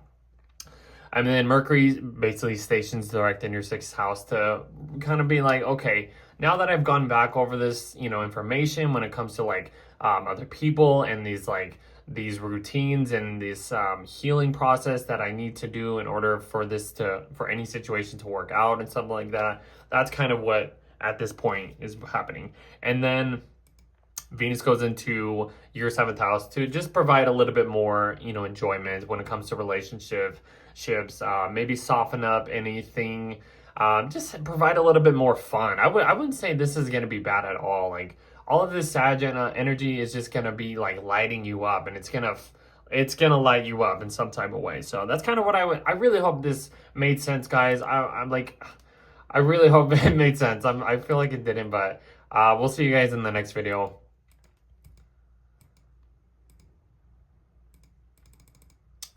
Okay, so for Cancer risings, all right, so for Cancer risings, the first thing happening is Mars is going into your sixth house. So I would say Mars likes to be in the sixth house. It's fine. It finds its joy being in the sixth house. So that's a good layer to have. Mars going into the sixth house, you're just going to have a little bit more pep in your step when it comes to just like, taking care of like your work routines or just any work related situations. If there's any health issues that you might need to deal with, this might be a good time to really kind of cut some certain things out. Like I would maybe guess some type of surgery could be possible. I don't know, maybe not, because it's in your health house, your physical health house, but it's also in the house of like I said, work routines, how you need to provide ends meet and stuff like that, make ends meet, some type of leases, maybe taking care of like maybe a pet or just taking care of just your hygiene in some type of way. This might be a good time if you want to work out to just like go at it and like kind of just go at some fitness training or program or something like that. Maybe cut out certain, like if it's focusing on a diet, I would say you might want to cut certain a diet out, or just to adjust to a certain type of diet, something like that. Then you also have a full moon. That's the next thing happening in your 11th house here. So the moon is being illuminated in your 11th house, which is all about, friends, community service, communities in general, opportunities, your aspirations, your lifelong goals, your audience. The sun is in your 5th house. So maybe, it's focusing on a little bit more playful things. Your creativity, you might want to be a little bit creative or spend a little bit more time with children in some type of way. And then the moon over here is just kind of just providing that stable balance when it comes to just like your creativity and what you are providing when it comes to, other people, kind of sharing some bond or some type of way. I don't know. Or there's something just that you need to be aware of when it comes to just like your, friendships in general, or just your audience or something or whatever, or you need to adjust to certain aspirations or certain things that can lead you towards these lifelong aspirations or goals or something like that, I would think. So, and then Venus gets into your 5th house of Scorpio. So, Venus is in her sign of detriment. So, but it's in your sign of, the 5th house, and Venus likes to be in the 5th house, which can provide a layer of like more, like beneficial energy, I would think. Venus in Scorpio, like I said, is kind of like, it wants to, attract more like a raw, deep intimacy type of energy when it comes to just like, other people or just people in relationships in general. Having Venus in the 5th house, though, can just provide just a layer of just a deeper connection to, what you're passionate about or what you want to be creative with, or, connecting with like maybe just children, or if you're single and you want to kind of go out there and it might feel a little uncomfortable because Venus is in like, an opposite, type of energy. It might feel a little uncomfortable, but it might feel kind of good, but you might just want to just, you might be a little bit more, magnetic or attractive in some type of way when it comes to just like romance stuff or whatever. I don't know, something like that. And then Uranus goes back into your 11th house of Taurus. So, Uranus has been here since 2018. It's been in this it's been shaking up this, stable, area of life for you.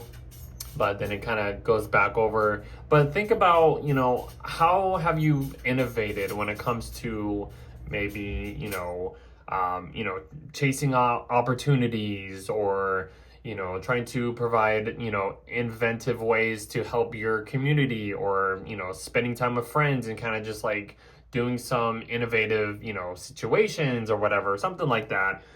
This is just last minute things, last hurrah, last minute, like unfinished touches or something like that, unfinished business. Maybe you want to, provide a little bit more innovation when it comes to what you like, your hopes and dreams or something like that. So Uranus will be here until the end of April. So kind of that's just that. The next thing happening is Mercury and Jupiter stationing retrograde. So Mercury station retrogrades in your 6th house. So whatever information you have been kind of, visioning or been provided, even if it's felt some type of like information overload, you're going to have to kind of just like back up a little bit and review certain informations when it comes to like maybe some physical health information, the way you are providing some type of work routine. Some leases, you might have to maybe kind of renegotiate some leases, I would think. Something to do with just like, fitness training, like working out or some type of diets you might need to maybe, kind of relearn in order to provide a better, service, way of servicing other people or just service in general. Mercury's going to eventually go back in your 5th house to finish up something like that, but that is just kind of where it starts. And then Jupiter stations retrograde in your 1st house. So Jupiter has probably provided the most beneficial energy for you Cancers being in your sign since this past summer. You probably have been, your personality, your approach to life has probably expanded in the most like nurturing, protective type of way. So yeah, this is just kind of just going back over certain things of like adjustments of how you need to like provide more emotional support or something like that. Like just kind of just going back over your approach to life and something like that. But just that's what I would think. Okay, so the next big thing is Mercury's going back into your 5th house, and you also have a new moon in your 5th house as well as Scorpio. So yeah, like I've been explaining this, for you guys, I mean, it's trining your 1st house. So it's in a good position for you guys. So the water signs kind of have it pretty good, I would think, this month. Mercury coming out of your 6th house of Sag, going back into your 5th house. Scorpio, information that you've been maybe learning maybe at the end of October. You've kind of had this like, these plans, these ideas, maybe you've been processing a little bit more deeper when it comes to like being creative, some hobby you want to go back on. Maybe when it comes to like inspiration, dating, your bucket list, what's fun, maybe something like that. I mean, maybe even something to do with like children, or I don't know. You might have to go over certain informations before you can, move forward at this time. You have a new moon here, just to refresh this energies. Even if this energy might feel a little uncomfortable, you might have to step outside of your comfort zone or get down into the deep roots of just what you want to create, what do you want to provide. It might be a very like fertile time in some type of way for you. I don't know, just putting that out there. But yeah, that's just kind of what's going on at this point. Excuse me. But yeah, so that's kind of it. The next thing happening is the sun is going into your 6th house of Sag. Just putting the spotlight on this health house, this, work routine type of energy. Whatever maybe has started in the new moon in Scorpio, you can provide a little bit more, okay, we got rid of that. Now we can be a little bit more free and open into maybe taking care of some, work situation, or providing a little bit better service, or taking care of like some health issue or something like that, or just working with coworkers can make it a little bit more fun or something like that, or I don't know, something like that. But it can feel a little free in some type of way. But just work situations, services, health issues is going to be the main focus. And then that's when Saturn stations direct, and then not Jupiter, Mercury will station direct at that point too. So Saturn stationing direct in your ninth house. Maybe there's been, over the past couple of years, maybe reflect on how you've disciplined yourself when it comes to like certain belief systems, political views, legal matters in some type of way. Maybe you had to like kind of work hard in order to provide some type of like, I don't know, just better situations when it comes to like some legal matters or whatever. But like, even if you wanted to like kind of travel over the last couple of years, there's been maybe some blocks, but there's probably been reasons why there's been some blocks, just so you don't kind of go out there and, I don't know. You can go anywhere, any kind of explain this in any type of way. Ninth house is about traveling, foreign cultures, foreign topics, higher education, religion, legal matters, institutions, political views and stuff like that, principles, philosophies. All of this stuff has been kind of like, you've been kind of pressured into like working hard and being a little bit more disciplined when it comes to that kind of stuff. So that's kind of what I would say. And then Mercury stations direct in your fifth house. Finishing up this retrograde, we can finally move forward from what has been delayed. And, it's in your fifth house. Like I said, your creative side, thinking about, your passions, or going back over certain passion projects you might want to do, or something like that. I mean, that's kind of just how we end the month. And then Venus goes into your sixth house of Sag, just to feel this fire, this energy, this adventurous type of energy for you guys. Be a little bit more fun in your workspace, or try to provide a little bit more like ease and funness, I would think. So that's kind of how we end the month. We'll see you in the next video.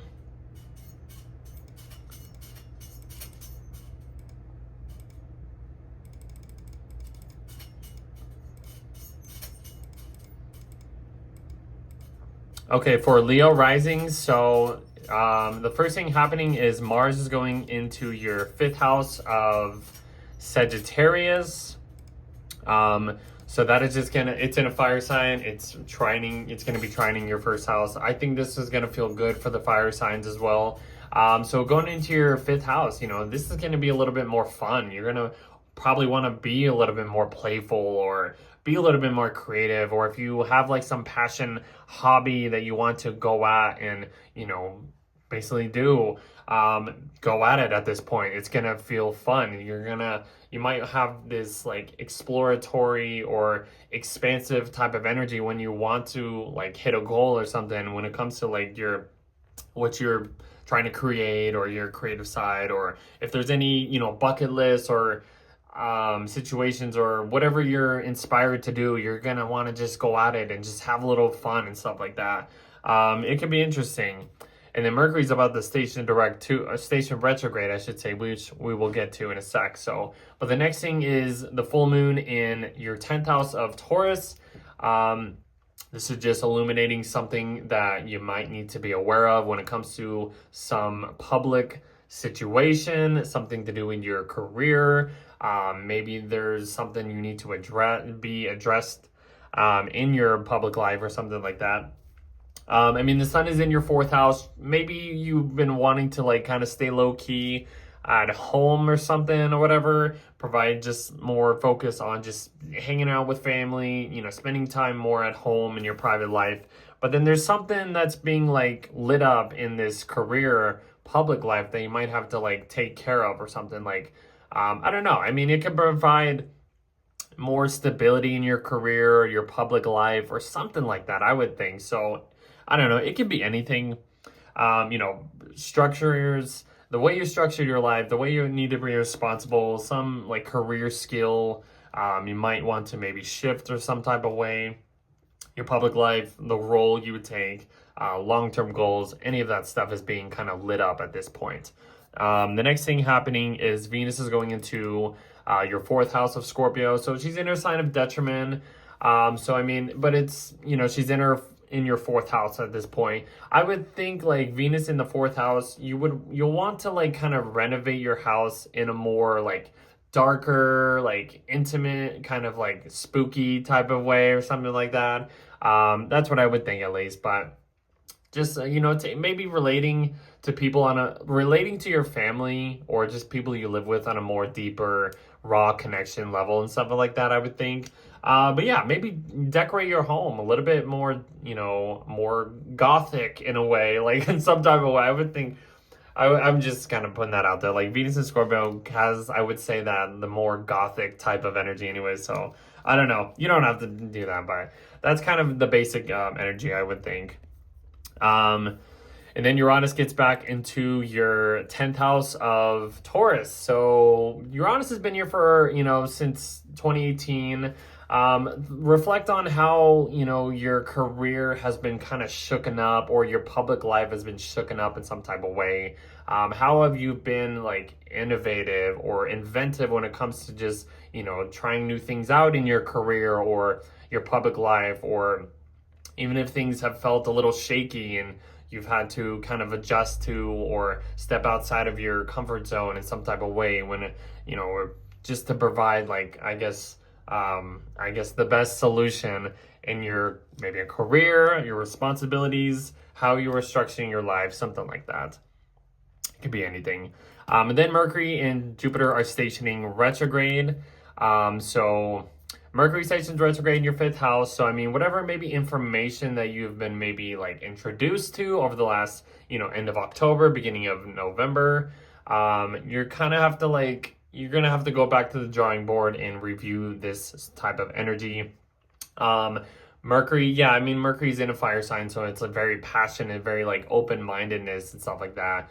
But it's like what did I say? Like a mental overload or something on information. And it's like maybe you want to, take on a passion project, but you don't have all the right tools or information to, go at it. So you have to kind of like relearn certain things or whatever. I don't know. It could be anything. But then Jupiter stations retrograde in your 12th house of Cancer. So Jupiter in your 12th house, I would feel like this is like a more spiritual type of growth for you guys. Like, how have you like received like this emotional, spiritual growth or wisdom when it comes to just like taking care of like maybe certain addictions, or maybe just kind of just like your mental health in some type of way, and like just, providing more nourishment to that, like leaning towards that. And it's behind the scenes, so it's a little, nobody really sees it happening, but there's something kind of happening behind, like in your attic or basement of who you are, like your subconscious level. I don't know, this can be anything, but yeah, that's kind of what I would think of. But yeah, spirituality is you've probably been a little bit more into it, or maybe lean into that type of stuff in order to, get the most out of this transit. Let's see. Okay, and then Mercury goes back into your fourth house, and you also have a new moon happening as well in your fourth house.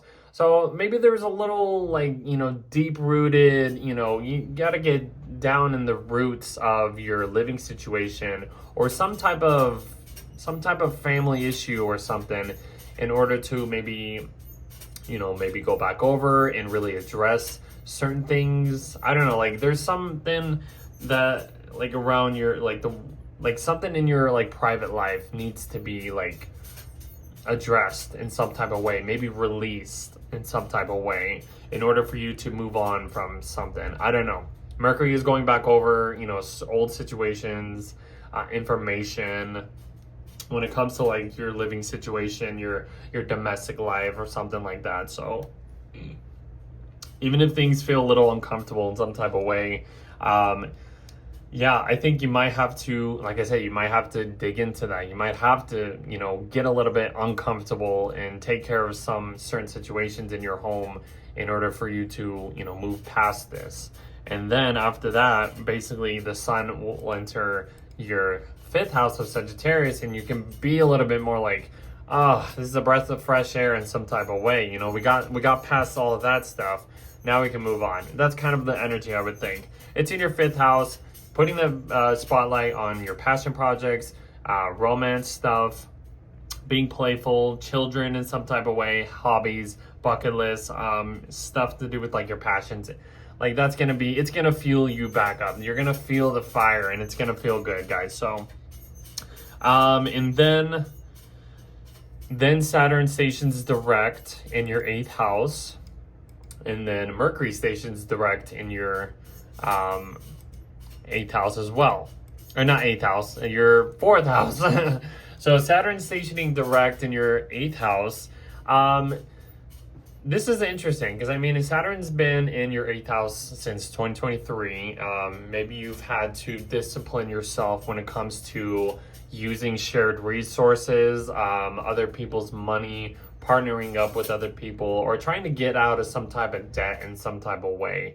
And you've been probably limited in some type of way. This is how much you can at least borrow, but you need to maybe pay this, you know, twice as much or something.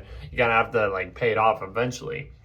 But how have you disciplined yourself? How have you worked hard or had this pressure of like just, you know, it's a money house. It's other people's money. It's like you can only use so much of these shared resources in order to, you know, provide any like inheritance or some type of paid off, you know, debt or something or whatever. Maybe there's been some type of death situation that could be like anything, not death literal. It could be like some financial death or something like that, or how you have been partnering up with people and paying off for some type of debt, or joining forces in some type of financial like situation or whatever. But yeah, that's what I would think of. And this is the final last few months of Saturn in Pisces. It'll end up going into the sign of Aries by February. So, and then Mercury stations direct in your 4th house. So you're done with the Mercury retrograde. You know, maybe you've solved some type of issue that was going on in your 4th house, your private life or whatever's going on. Maybe, like I mentioned, some uncomfortable situations. You can like, okay, now I can finally move on. I'm done with that now that I've been aware and gone back over this information. And then Venus goes into your 5th house just to provide another extra fiery funness when it comes to just your playful house, your fun house. Venus loves to be in the 5th house. So this is going to be a little extra fun for you once these planets get into Sagittarius. So that is all I got for you guys. We'll see you in the next video. Okay, for Virgo rising, so the first thing happening is Mars is going into your 4th house of Sag. One thing I would think of is, you know, kind of watch out for confrontations in your home life with family members, I would think. Maybe you want to, you know, cut certain people out of your life in order to, you know, have a better living situation. I don't know, just putting that out there. It can be anything. It is in your 4th house, so there might be, like I said, some confrontation, some challenges in some type of way. But I feel like, let's just say, like, you know, your inner, like your instincts, your motherly instincts will be kind of spot on. You know, you might want to, you know, even if you have some type of challenge or confrontations happening, your inner instincts will kind of like provide like that inner wisdom of like how you can navigate these confrontations, or something to do with your house. Like maybe you have to take care of certain things in your home life or whatever. You have to be more active.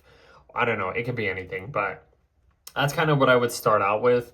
Let's see. The next thing happening is this full moon in Taurus, which actually happens around the 5th. I think it's the 5th or 6th or something. So the full moon in Taurus is happening in your 9th house. So there's this illumination of like these higher beliefs, these political views, these, you know, maybe travel plans. And like the sun is in your 3rd house of like, you know, staying kind of local in your neighborhood, just kind of just hanging around, maybe learning some basic education, being more active on social media if you are on social media, like a content creator. Be more active and mobile around your neighborhood and something like that. And then, you know, maybe you're thinking of like, you know, I want to travel, you know, I want to go past, you know, beyond explore and stuff like that. And there's certain things you might have to maybe be aware of in order to maybe like receive that, you know, stable, you know, travel plan or something like that, or belief systems. Maybe there's some learning situations that need to be, you know, addressed or looked at before you can actually go at it. Let's see, just anything to do with like legal matters, philosophies, religion, like education, like stuff like that. Just, yeah, that's kind of, you're just kind of just being aware of certain things. So, or you might have to just address something. You weren't aware of it, but now you are, and you're like, oh, okay. So that's what I would think of. I don't know. It could be anything. And then Venus goes into Scorpio, which is entering your third house. So, you know, Venus is the inner sign of detriment at this point. So, I mean, yeah, I wouldn't say it's the worst thing, but I mean, it's going to be, you know, adding, you know, some goodness to you, to your first house. A little sextile here, if you have any planets in Virgo. But Venus entering your third house, I mean, you might want to connect with people in your local environment, like on a deeper, raw level or something like that. That's what I would think, because Venus is a planet of love, relationships, connections, pleasures, and it's entering Scorpio, which is a little bit deeper pleasures of, or maybe going without pleasures in some type of way, but just kind of connecting to like people on a really mental, deep level, I would think. So that's what I would think about.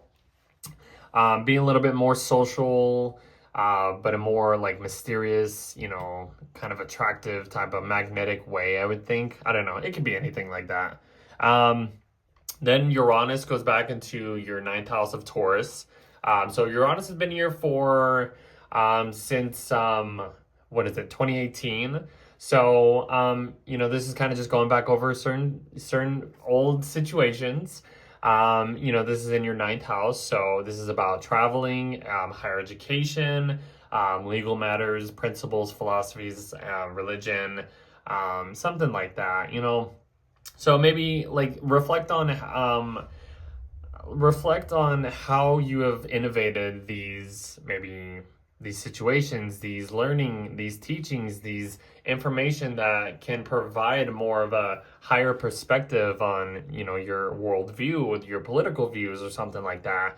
Or, you know, maybe you have been maybe a little bit more innovative when you are trying to travel, you know, to these farther destinations or something like that. It can like get you outside of that bubble or something like that. I don't know. It can like reflect on that or something.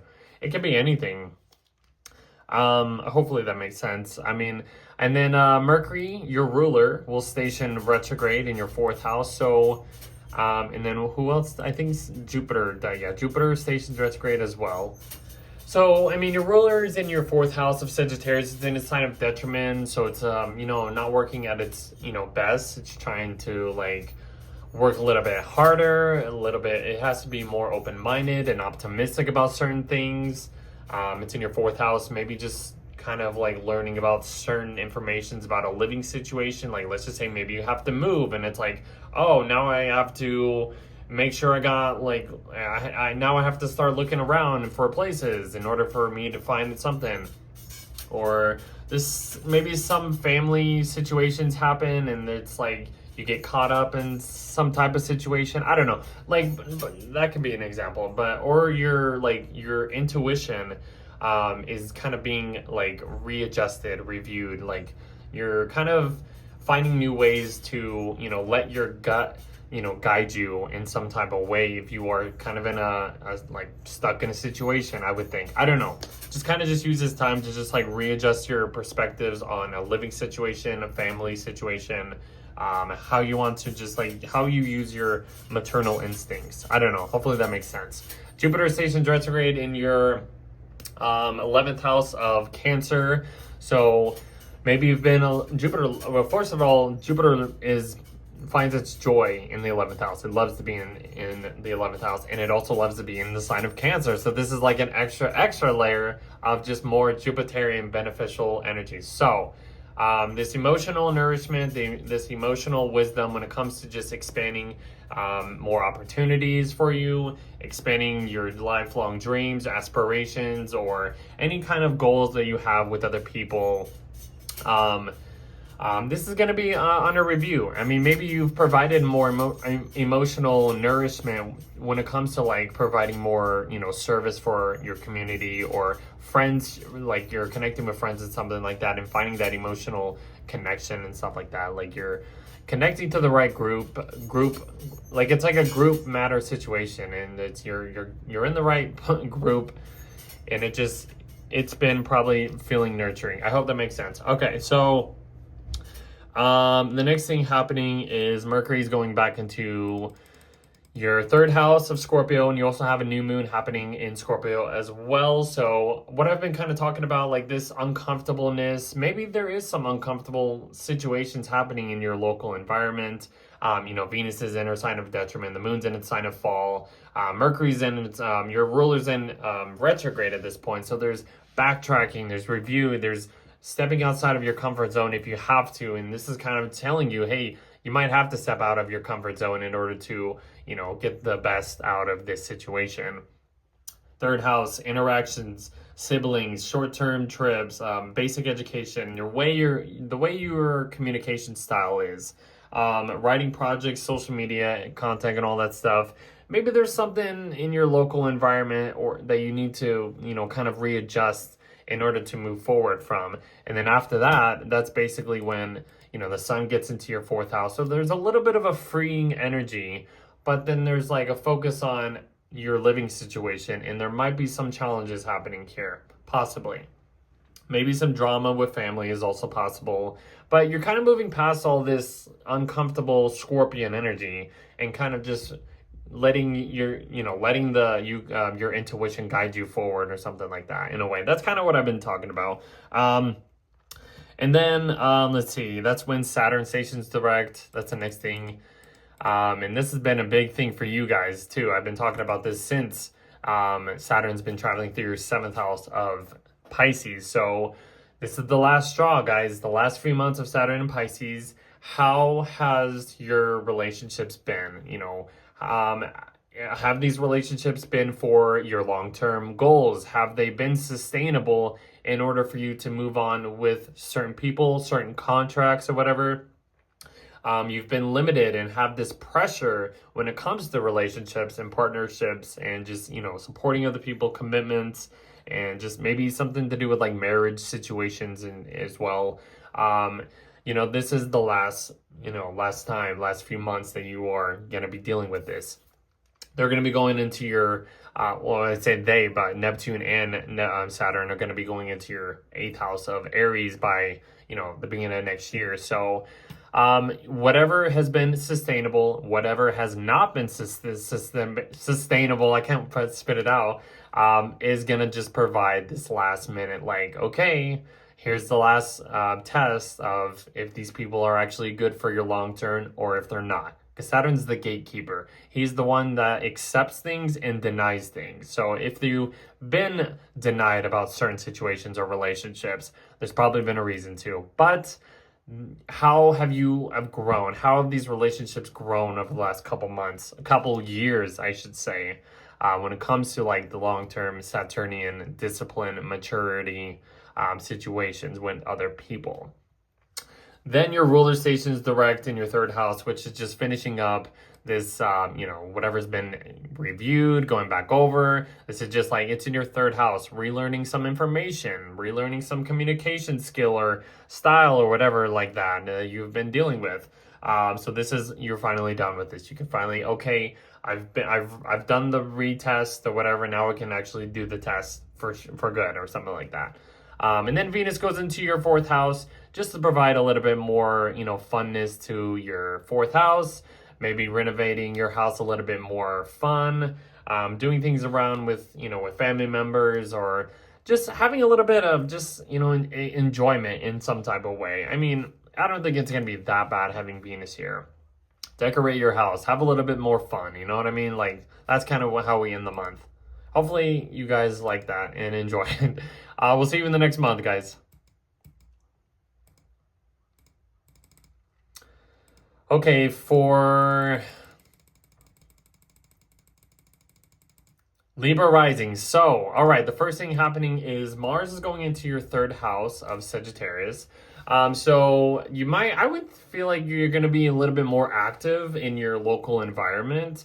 Maybe you just have like these little goals that you want to just kind of, short-term trips, or you want to go after in your local environment and explore your local environment, or explore certain neighborhoods that you haven't explored.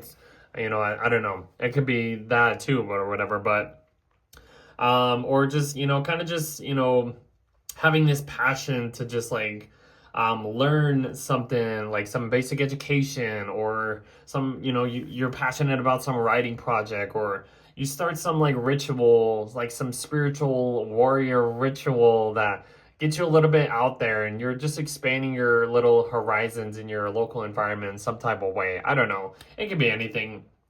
I would think you're just going to be a little bit more mobile. Maybe, I don't know if there's anything going to be happening with your car or something like that, or maybe you want to, just, drive around and just have a little bit of fun exploring the little things. I don't know. It could be anything. That's what I would say. Just be a little bit more active in your local environment. You have a full moon happening in your 8th house of Taurus. So this is just illuminating something to do with like shared resources, maybe some debt that you have paid off, or maybe something that you need to like be aware of when it comes to like connecting your financial stuff with other people's financial stuff, and like kind of just finding some balance here.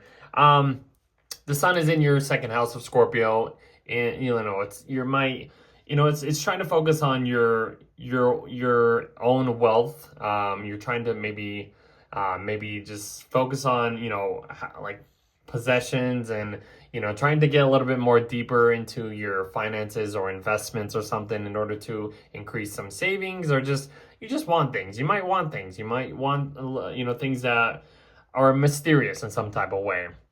But at this point, you might have to look at your finances, or even a partner's finances, that can help you like be aware of something that you weren't aware of. And you might have to like either, I don't know, find some balance between intimacy, psychological connections, financial, situations, financial contracts, inheritance in some type of way, something like that. I don't know. I mean, these are money houses. The moon is in shared resources, other people's money houses. So yeah, look at your money, look at like maybe some debt situations, some loans. I don't know. You might want to, and this might feel good to like, borrow, get a loan, and you're like, oh, I got all this money, but then it's like, I got to pay this back in order to, provide that stability and security that that I crave, or something like that. I don't know. It could be anything. Then Venus goes into your 2nd house of Scorpio. Venus is the inner sign of detriment in Scorpio, but I would just think like you're going to want to attract, more like taboo, mysterious possessions or values or something like that, or increase your savings in some type of way. Excuse me. That's what I would think, at least. Like Venus and Scorpio might want to get down and dirty of what you actually do want. Like you get down to like these, like I said, these deep rooted values or possessions, and you just want to like, I don't know. It might feel uncomfortable to like step out of your comfort zone to earn or to attract, more security, more finances, more type of possessions. But I don't know, you're going to have this desire to to attract that or go after certain things or something like that. Then Uranus goes back into your 8th house. So whatever's been happening since 2018, maybe you've had to innovate more when it comes to like using shared resources, shared finances, maybe just, paying off debt in innovative ways, being more inventive in certain ways of like paying off debt or something like that, stepping outside of your comfort zone, or stepping outside the box in order to maybe receive some type of inheritance. I don't know. And it's probably felt a little chaotic, maybe unstable in some type of way when it comes to other people's money, or what you are inheriting from other people once you merge with other people's money, something like that. It could be anything. And then after that, Mercury and Jupiter are stationing retrograde. So Mercury stations retrograde in your third house. So whatever information that you've probably been maybe overloading with, learning, you might have been kind of hard to grasp certain situations or information in your local environment. You're gonna have to go back over certain situations in order to get the most out of like whatever situations you've been introduced to. Because I mean, it'll go back in your second house. So maybe this has to do with like some type of financial stuff, like your personal finances. You have to adjust your spendings, and then in order for you to like maybe do more things around in your local environment. I don't know, so to say, something like that. Jupiter eventually stations retrograde in your 10th house. So what emotional, like protective, wisdom have you grown into when it comes to your maybe career or your what opportunities you've been presented with that has like presented more protectiveness in your public life or in a career, or just like any of this emotional wisdom? It's like, I'm sure Jupiter has been providing more like beneficial opportunities for Libra risings as well. I don't know. I mean, I feel like this is a good transit overall, but your career, maybe adjusting to certain, opportunities of how you want to continue this growth or something like that in your career. If you're going down a certain path, I don't know, something like that. Then we get Mercury going back to your second house of Scorpio, and then you have a new moon in Scorpio. So, I mean, I've been saying like this Scorpio type of energy is, Venus is in its sign of detriment, the moon's in its sign of fall, Mercury's in retrograde. There's this kind of like reviewing uncomfortable situation happening. It's in your second house, so this is kind of like readjusting your, your financial spendings or your possessions or what you want to value or how you are investing into some type of deep security or some type of way or whatever. And you might have to get down and dirty, down into the roots of whatever situation is going on to adjust and move on from this. Information is being, reviewed. Maybe I have to, spend less and in order to earn more, increase my savings or something like that. You're just putting a little bit more intentions, even if it feels uncomfortable, into your personal wealth, I would think. So, yeah, and then after that, that's when the sun goes into Sagittarius to get a little bit more free out of this little Scorpio, swampy, uncomfortableness or whatever.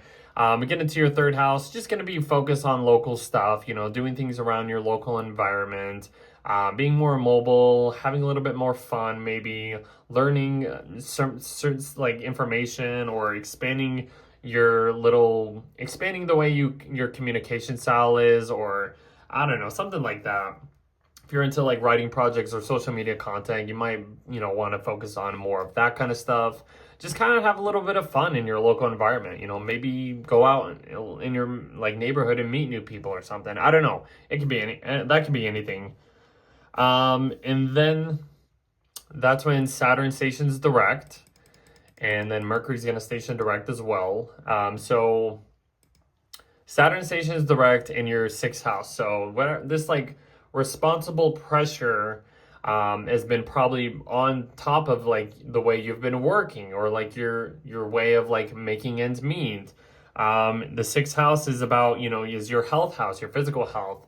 It's also, about like your daily work schedule and stuff like that. So maybe you've had to maybe work a little extra hard in order to get the earnings of what Saturn has been maybe testing you with or something like that. You can only go so far, take, a couple steps forward each time in order to reach, whatever goal you have been kind of working towards.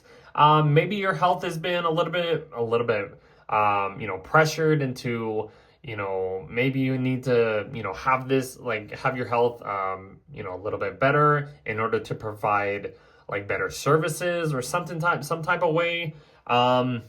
That could be any type of situation happening. But this is the last few months of Saturn in Pisces. It's going to enter your 7th house of Aries by February. And then Mercury stations retrograde, stations direct in your 2nd house. So we're done with that. Maybe the financial stuff, investments, or whatever information that were planning on at the end of October, you're kind of coming back to. You're like, okay, now that I've been doing this reviewing process, I can adjust my money situations or whatever, I can move forward at this point. And then Venus enters your third house of Sagittarius just to provide a little bit more funness in your local environment. Just have a little bit more free fun, just, I don't know, just connect with people like online or around your neighborhood. Just kind of just, you have this, you might want to just attract like all of this exploratory, like expansive, higher learning in some type of way of just learning certain things in your local environment. I don't know, just having a little bit of fun. That's all it really is. And we'll see you in the next video.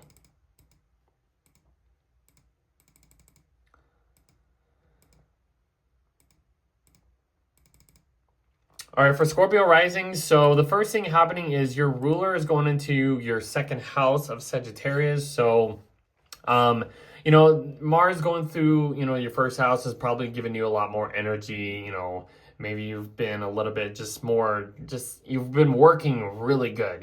Your ruler is in your first house, providing you with the right amount of just like encouragement to just go and do things, just to present a more, just energy and as it is. So as Mars shifts into your second house, you're gonna have this desire to maybe maybe spend more on certain things. That's Mars in the second house, kind of cuts through your money, your possessions, your finances and stuff like that. So watch your spendings. I know a lot of people that have Mars in the second house like to spend a lot, so but you're gonna have probably like this passion, this drive to just to earn more possessions. Like I said, you might want to spend a little bit more. You want to, earn or just just grab all this valuable stuff. It's in Sagittarius, so it's a little bit more just free flow, spiritual, kind of just all over the place, kind of expansive and stuff like that. Maybe you want to put a little bit more time and effort to earn more, maybe finances, earn your savings, or I don't know, just values in general and stuff like that. I would just say you're going to have this drive to just want to invest into more wealth, I would think. So after that, you get the next thing happening is this full moon happening in your seventh house of Taurus. So yes, there's this illumination happening here when it comes to other people, contracts, partnerships and stuff like that. Maybe you're not being aware of it until this point and you find some type of, some situation that you need to maybe balance out in order for you to get the most out of both sides or something like that. The sun is still in your first house, providing more energy, providing more life for you. But then the moon is just okay, how can we, find more emotional stability when it comes to connecting with other people or committing to these contracts or supporting something or whatever, some situations or something like that, partnering up. It's fun. It's balancing out, you and other people and something like that. So, okay, and then the next thing is Venus is going into your first house of Scorpio. So Venus in the first house in Scorpio, you're kind of getting this layer of magnetic attractiveness, I would think. Venus is entering her sign of detriment. So, she's not very comfortable here, but I would just think it's in your first house of your personality. You might want to maybe present a more darker, kind of gothic type of way. I was saying that in one of the other sign horoscopes too, but it has a more gothic type of look to it. And maybe that's what you are going to provide or something like that. I don't know. That's just something that you could say. But yeah, it's going to just provide a more sexual appeal, maybe in some type of way, in your impressions. I don't know. It could be a little flirty, maybe a little dirty at times. I don't know. I'm just throwing stuff out there. But yeah, just giving you a little bit of energy of a Venusian type of energy of who you are. The way you were looking and stuff like that. That's kind of what Venus in your first house in Scorpio is going to just provide. So the way you're impressing others, the way you are just appearing, your appearance, something like that. Then Uranus goes back into your seventh house of Taurus. So Uranus has been in here since 2018. What's been a little bit shaky when it comes to relationships, contracts in general? How have you been more innovative, or how have you been more inventive when it comes to just I don't know, some situations with relationships, committing to other people, stepping outside of like the box of, you know, working with other people, even if like, you know, because Uranus and Taurus is kind of on shaky ground. It's like an earthquake. It shakes the stability that Taurus provides, but it's trying to innovate new ways of stability. And this is like kind of going back to old ways of like not earning, but just like, you know, trying new things out in order for your relationships to be a little bit more stable or outside of the box in some type of way. You're like doing some type of situation that kind of you have to be more innovative when it comes to just connecting with people. I hope that makes sense. Yeah, Uranus going through your 7th house. Reflect back of like how your relationships have been a little bit more inventive or innovative, or I don't know, something like that. Like I just kind of reflect on what's been going on since 2018 and like, you know, relationships in general. Let's see.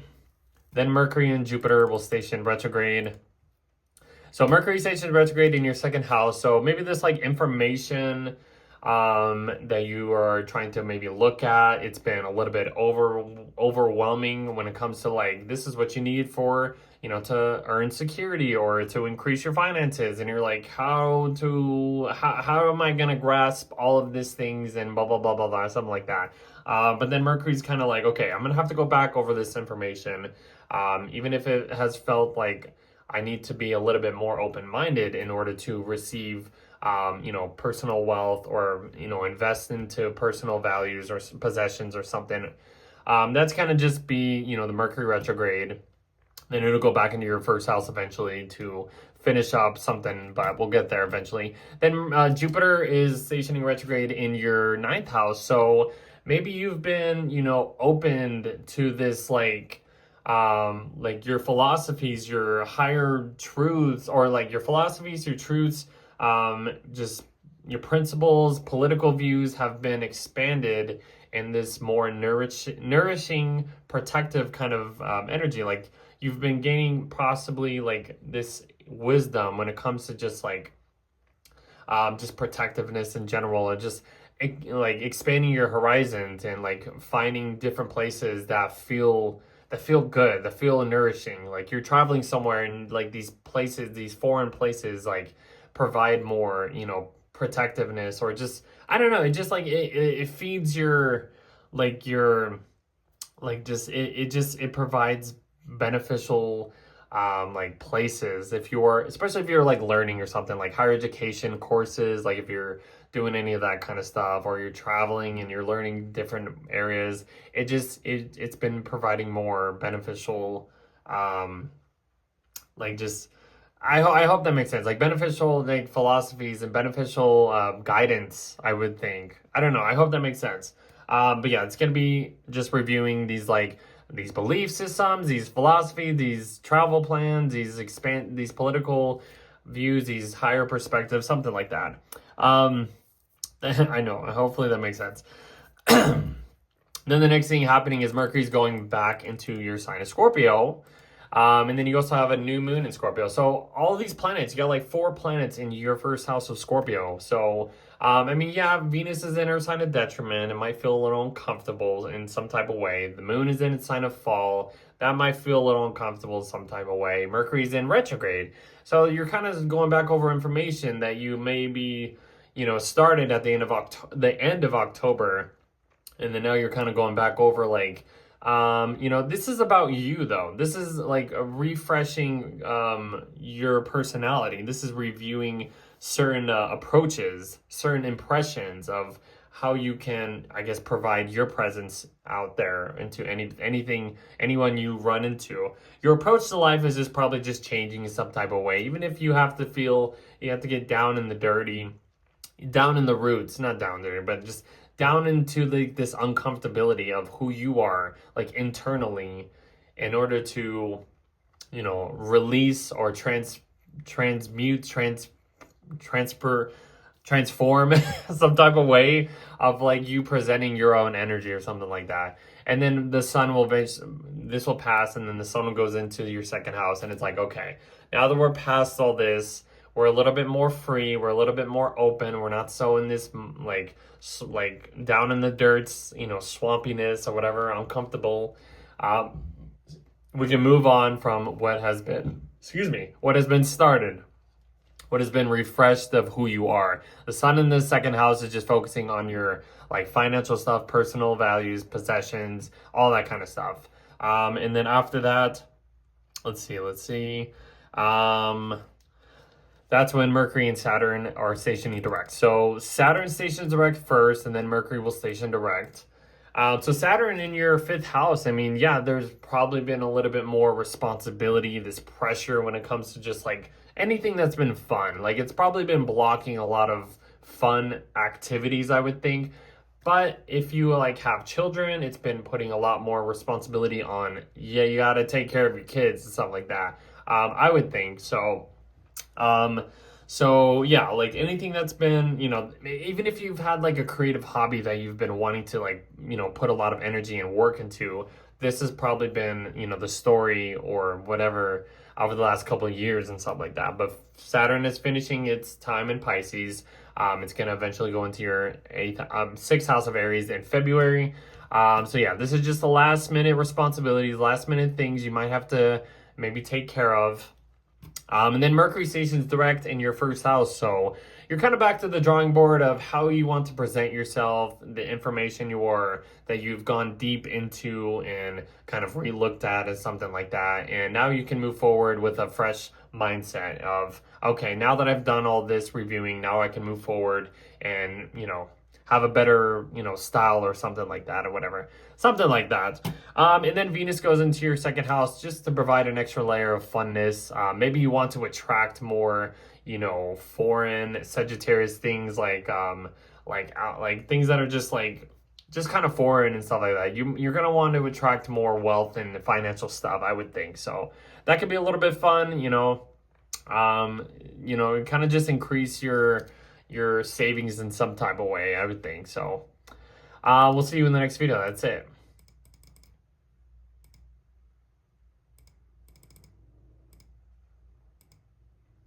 Okay, for Sagittarius risings, I'm with you. I'm a Sag rising as well. So the first thing happening is Mars is coming into our first house. So this is going to provide more energy for who we are, how we present ourselves, and our approach to life, or just impressions in general. It's going to give us that boost. It's going to give us that, all right, now we can be a little bit more, just out there, adventurous, be a little bit more just kind of like free-flowing in some type of way.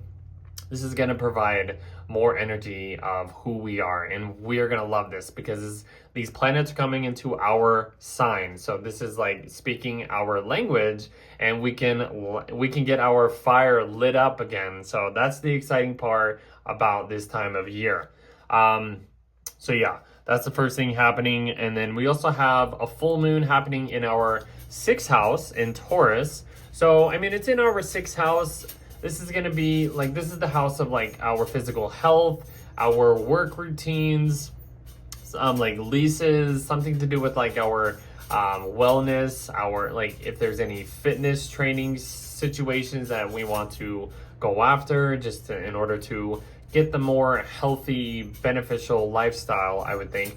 There's going to be things that we're going to be aware of that is illuminating at this time, and it could provide some healing, I would think. The sun is over here in our 12th house of our hidden and subconscious, behind the scenes type of energy.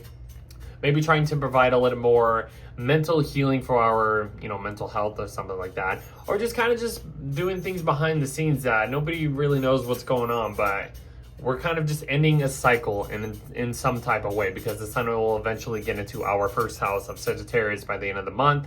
But yeah, the full moon, there's some type of healing situations happening here.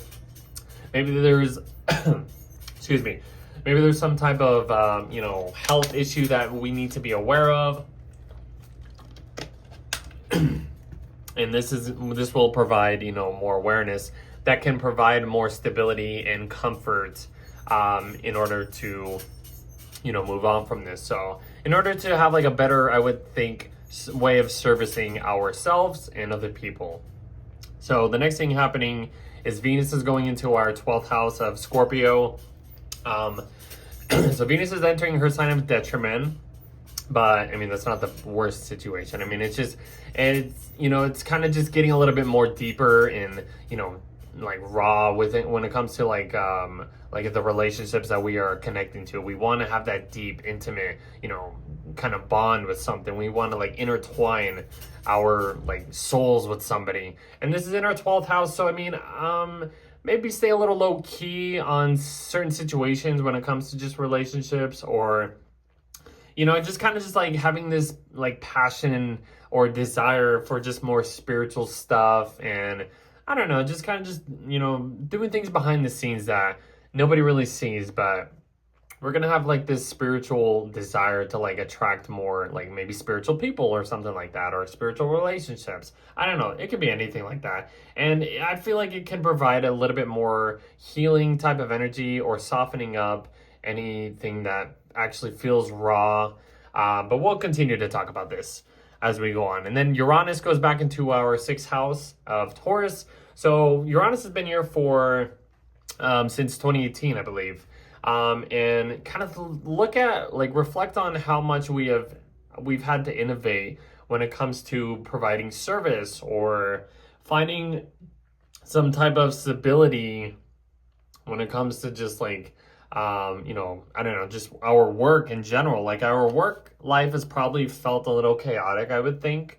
If there's any like injuries or health concerns, we've probably had to like innovate or be more inventive on how to take care or how to heal certain injuries or physical health issues or something like that. And we've had to step outside of the box in order to get a new, fresh perspective on, maybe health situations or whatever. I don't know. That's just something I can talk about. And then the next thing happening is Mercury is stationing retrograde in our 1st house, and our ruler Jupiter is stationing retrograde too. So Mercury stationing retrograde in our 1st house. I mean, yeah, we've probably been a little bit more open-minded. We've had to been open-minded as soon as Mercury's gotten into our 1st house of Sagittarius. And maybe there's been a little bit more, mental overload of this information of how we need to, present ourselves, our approach to life or something like that. But now there's information that we need to kind of readjust, but because it's in our 1st house. So this is like kind of going back over and reviewing certain like approaches that we want to present with other people, like our impressions, our approach to life. We're going to have to kind of like change some situation, some information before we can fully jump into this thing. And then our ruler, Jupiter, is stationing retrograde. So the one thing I would say about Jupiter stationing retrograde, especially for Jupiter-ruled signs, Sagittarius and Pisces, we kind of have this like deflatingness of like the expansiveness has come to a stop. We need to kind of just like turn this expansiveness internally, and kind of review how we have been protected or felt like we've earned this emotional wisdom, or in our 8th house. I mean, it's been probably providing a lot more, I would say, income for us, even if it's, we've been receiving loans or just increasing our financial side in some type of way that has been maybe felt emotionally secure for us. So Jupiter going back over in retrograde, this area of life, is just going to adjust to these certain situations when it comes to like debts, loans, shared resources, intimacy, psychological connections with people, and something like that. I mean, I would just say, like, even if you feel a little like depleted or not so out there, it's because Jupiter's in retrograde, and it'll be in retrograde until like the end of February. Station's direct in March, so just kind of hang in there. It's still in a good position, I would think, so it's all good. And then Mercury goes back into our 12th house of Scorpio, and we also have a new moon happening in Scorpio in our 12th house. So a lot of uncomfortability, probably uncomfortable situations we have to maybe address, even if this is some type of addiction that we need to like handle and be aware of, and like, oh, I don't need this anymore. Like, this is gonna probably feel some type of a layer of uncomfortability. Venus is in a sign of detriment, the moon's in a sign of fall, Mercury's in retrograde. Like there's information that we need to relearn or get down in the, really down and deep and to transform this type of like what we are receiving like subconsciously or something, or in our dreams or something like that. I don't know. There's some type of things happening in behind the scenes at this point, but this is a new moon in Scorpio, so refreshing this type of energy, letting go of certain things, shedding skin, shedding some type or purging something, because once after this, the sun, and then everything gets into Sagittarius, and then we finally will feel like, breath of fresh air, basically. So it's like we get this energy, we get this Sag energy cooking up here, and it's gonna feel good at this point, guys. So I think that's kind of towards the end of the month. And then Saturn stations direct in our 4th house, and then Mercury will station direct as well. So hold on. So Saturn stationing direct in our 4th house is just, okay, what is the foundation that we have worked hard for? Like, is it on stable ground? How have we become more disciplined when it comes to like, building a solid foundation, a living situation? How have our family ancestral, connections, how have we built, more solid, stable connections with that or something like that? It's been probably very heavy, very melancholic, especially, in the subterranean part of our chart. So it's been kind of heavy, but I feel like, we have been, we still have a little bit of a stretch left because this is the last point of Saturn leaving Pisces. So there's still a little bit more work that needs to be done, but we are fully like, okay, now that we've been doing this, Saturnian reviewing of this point of our chart, we can finally, finish up and, move on from this. So I don't know. A lot of foundational, subterranean, ancestral stuff has been cooking up, and we're not done with it yet, but we're finishing up. Mercury stations direct in our 12th house, so that is just finishing up the Mercury retrograde. That's been whatever's been happening since the end of October. We're finally moving on from it. We can finally move on with fresh new perspective and plans and stuff like that. We've done the dirty work. We've gone through our attic and basement and cleaned out all the junk that we don't need and something like that. Like, that's what I would think. And then Venus goes into our 1st house of Sag, just to add another layer of just like, funness, Venusian type of energy, appearance in some type of way. Very adventurous, just fun, just adding more of the fun, adventurous Sagittarius we love. So we'll see you guys in the next video.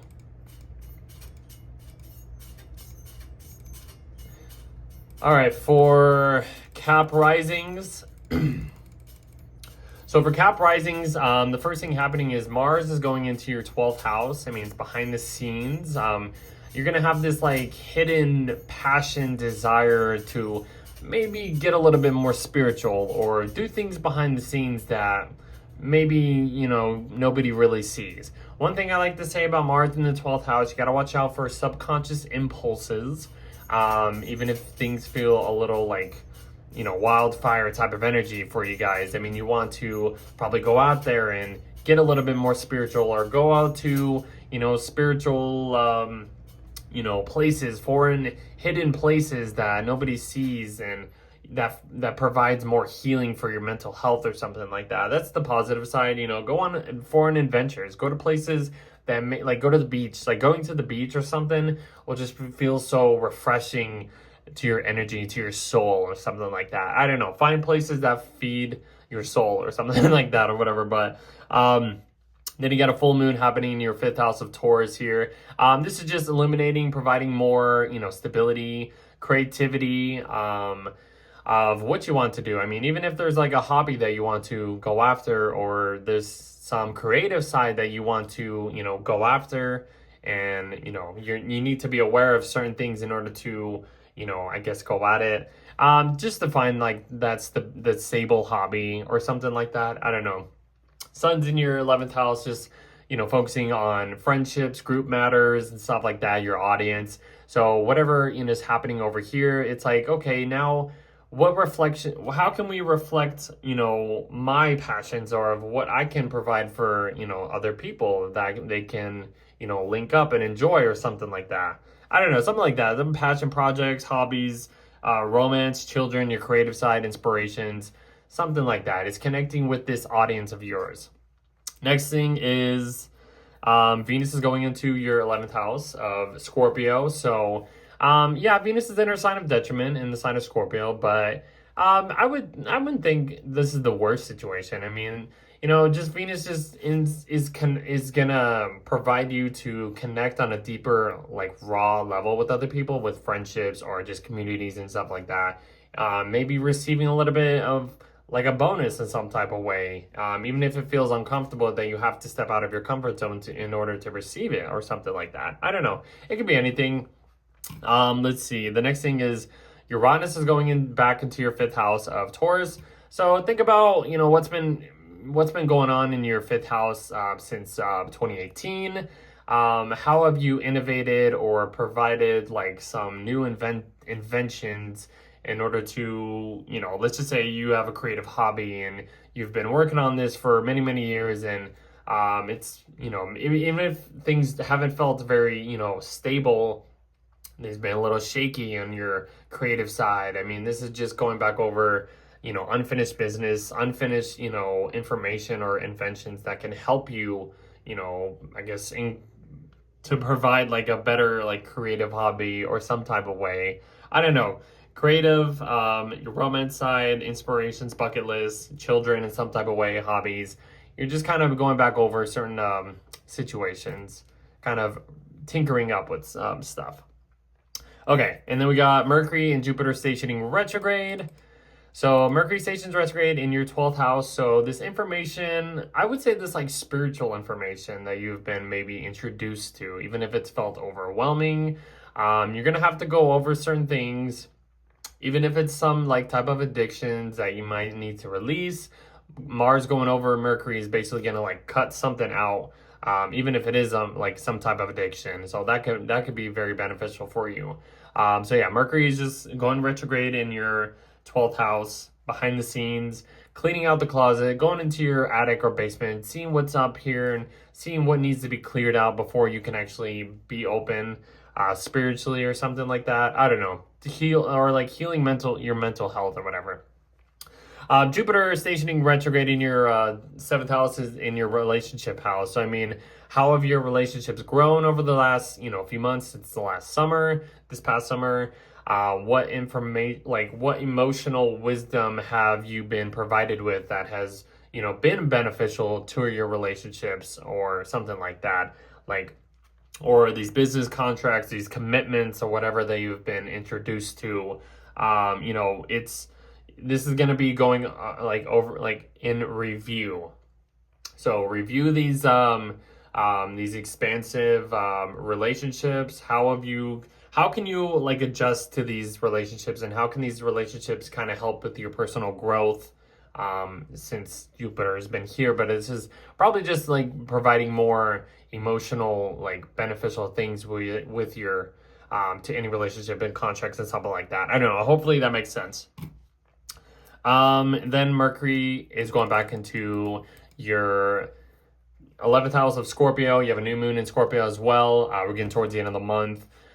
So Mercury is in retrograde, kind of going back over certain information when it has to do with like group matters or something, situations. You have a new moon here as well, kind of, putting in an extra layer of releasing and, another layer of like deepening these connections, these friendships, these, and even if you have to get like uncomfortable in some type of situation, in order to maybe, earn like more opportunities, some like any information that can help your opportunities grow, or some lifelong goals that you want to actually go after, but you have to relearn certain things or work with certain people that can help you, with these opportunities that are presented to you or something like that. I don't know. Hopefully that makes sense, even if it feels uncomfortable in some type of way. Then we get the sun going into your 12th house of Sagittarius. It kind of gets a little bit open. It goes into this behind the scene subconscious area for you guys. So cycles are ending, even if you feel kind of like your energy is a little bit lower at this point. Once the planets get into your first house next month, it'll kind of refresh your energies as well. So, but the focus is going to be probably just, getting a little bit more spiritual if you're into that. Trying to find things that heal your mental health in some type of way. Something like that. So that's going to be continuing into December as well. So, let's see. And then your ruler Saturn stations direct. Hold on, let me get this right. Saturn stations direct in your third house. So whatever's been going on over the past couple years, even if you've had limitations when it comes to, let's just say, transportation, the way your communication style has been, you've been maybe working hard on a different like communication level, disciplining your communication, your mental, disciplining your mind in a way. Even if there's like some writing projects you've been working on, something like that. I mean, this is just like, or anything in your local environment. Maybe there's been a lot more boundaries put onto your local environment. But now you'll be able to, adjust to it, understand, okay, this is what I've learned. Now I can finally finish up and, finish up some local hardworking stuff going on in your environment. I hope that makes sense. So, Mercury stations direct in your 11th house. So we're done with the Mercury retrograde of what started at the end of October. Maybe some information of like group matters, opportunities, lifelong goals that you want to kind of set yourself for, friendships, anything to do with friends. You're kind of going back over certain conversations, maybe to adjust your mindset to, in order to just move forward or something like that, or trying to earn like last minute bonuses or something like that in your career. I don't know. It could be anything. And then Venus goes into your 12th house just to add a little bit more of a flavor of like just funness, kind of exploring your subconscious realm, having a little bit more low-key type of, connections with people, spiritual relationships and something like that. That could be anything like that, but that's just kind of how we end the month. We'll talk more about it next month, so we'll see you in the next video. Aquarius rising. So the first thing happening is Mars is going into your 11th house of Sagittarius. So you're going to have this like passion and drive to just kind of go after any opportunities or connect with certain people, like a group matter situation, in order to get the best out of, whatever opportunities you're able to grasp and go after. That's what I would at least start out with. So that could be exciting. Kind of explore certain situations when it comes to explore different opportunities, expand these opportunities, or I don't know, like maybe you're cutting out certain things, certain ways of connecting with other people online, friendships, networking. I don't know. You're going to just have this drive to just maybe chase after certain aspirations and dreams and stuff like that. So the next thing happening is the full moon in Taurus happening in your 4th house. So there's something being illuminated in your living situation that maybe you weren't aware of. And maybe there needs to be something addressed here in order to provide that emotional stability when it comes to just your living situation or domestic life in general. The sun is in your 10th house. Putting the focus on your public life, your career responsibilities, but then it's like, how can I, feel more nurtured at home in order to balance out some type of I wouldn't say home life balance, but kind of some type of balance between the two areas of life for you guys. After that, Venus is going into your 10th house just to add another layer of how you want to attract things in your career life, your public life. Maybe you want to have a little bit more respect in your, you kind of have this respectful demand in a way. I wouldn't say demand, but just that's kind of what I like to say about Venus in the 10th house. something like that. Venus is in her sign of detriment at this point, so I mean, yeah, it might feel uncomfortable, but in the way you are attracting or relating to other people, but you might want to have this like deep, raw connection when it comes to other people, or in people in your public life or something like that. I don't know, to get the most out of it. Then Uranus goes back into your 4th house, maybe to kind of shake up your living situation in some type of way. I mean, hopefully it's not in the worst way, but I mean, reflect on how Uranus has been in Taurus for the last, since 2018, and maybe like how has your living situation been shooken up in some type of way? Maybe it hasn't been on stable ground because Uranus has been shaking up, trying to push you outside of your comfort zone into like trying new things or whatever in your living situation. Just kind of going back over that kind of stuff. And then Mercury and Jupiter will station retrograde. Whatever information you've been maybe introduced to when it comes to expanding these, opportunities, learning new information of how you can expand or chase these long-term goals that you want to put you're putting your mindset on. Any group activity, any group matters. You have to go back to the drawing board of like, how can I actually make these plans work or something, if you have like these lifelong opportunity goals or something or whatever. And then Jupiter stations retrograde in your 6th house of Cancer. So whatever emotional support or growth that has been happening in your 6th house, maybe healing some type of health issue or health situation or something, the way you were providing like your services in some type of way.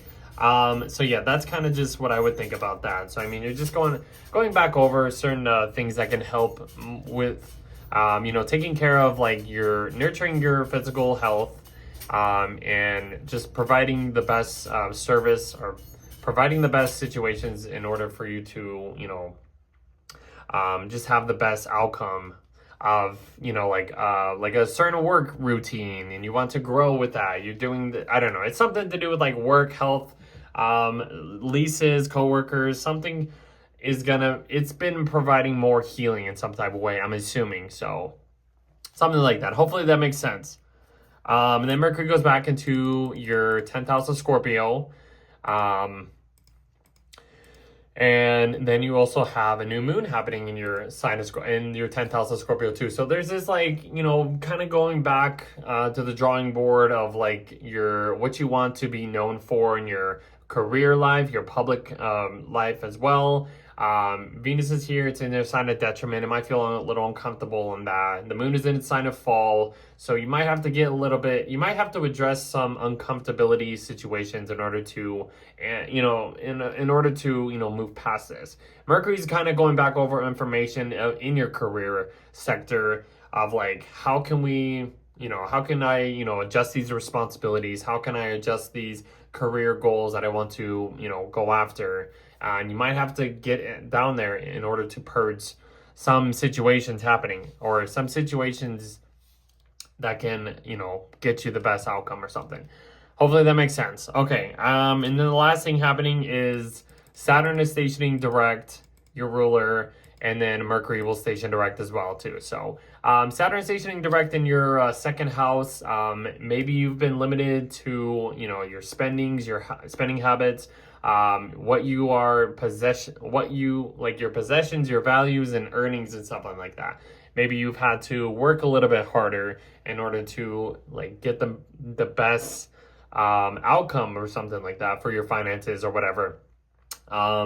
Yeah, but I mean, this is the last straw for Saturn and Pisces, so it's going to be leaving your 2nd house. So your 2nd house won't be so heavy or pressured or whatever. So just kind of take it easy, even if your spending habits have been a little like, limited in some type of way. And then, Mercury ends its retrograde, we discover some type of new way of,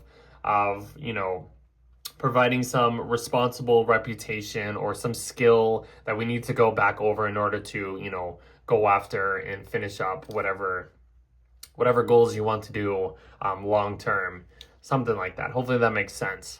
And then and then Venus goes into your 11th house to just provide an extra layer of just funness, just kind of mingling with other people, your audience, friends, kind of just putting a little bit of funness, exploring opportunities and something like that, and attracting more, opportunities for, maybe if you're in a group matters or group peoples or something like that. I don't know. It could be anything like that, but that's kind of how we end the month. Hopefully that made sense. We'll see you guys in the next month. And then we get to the last sign.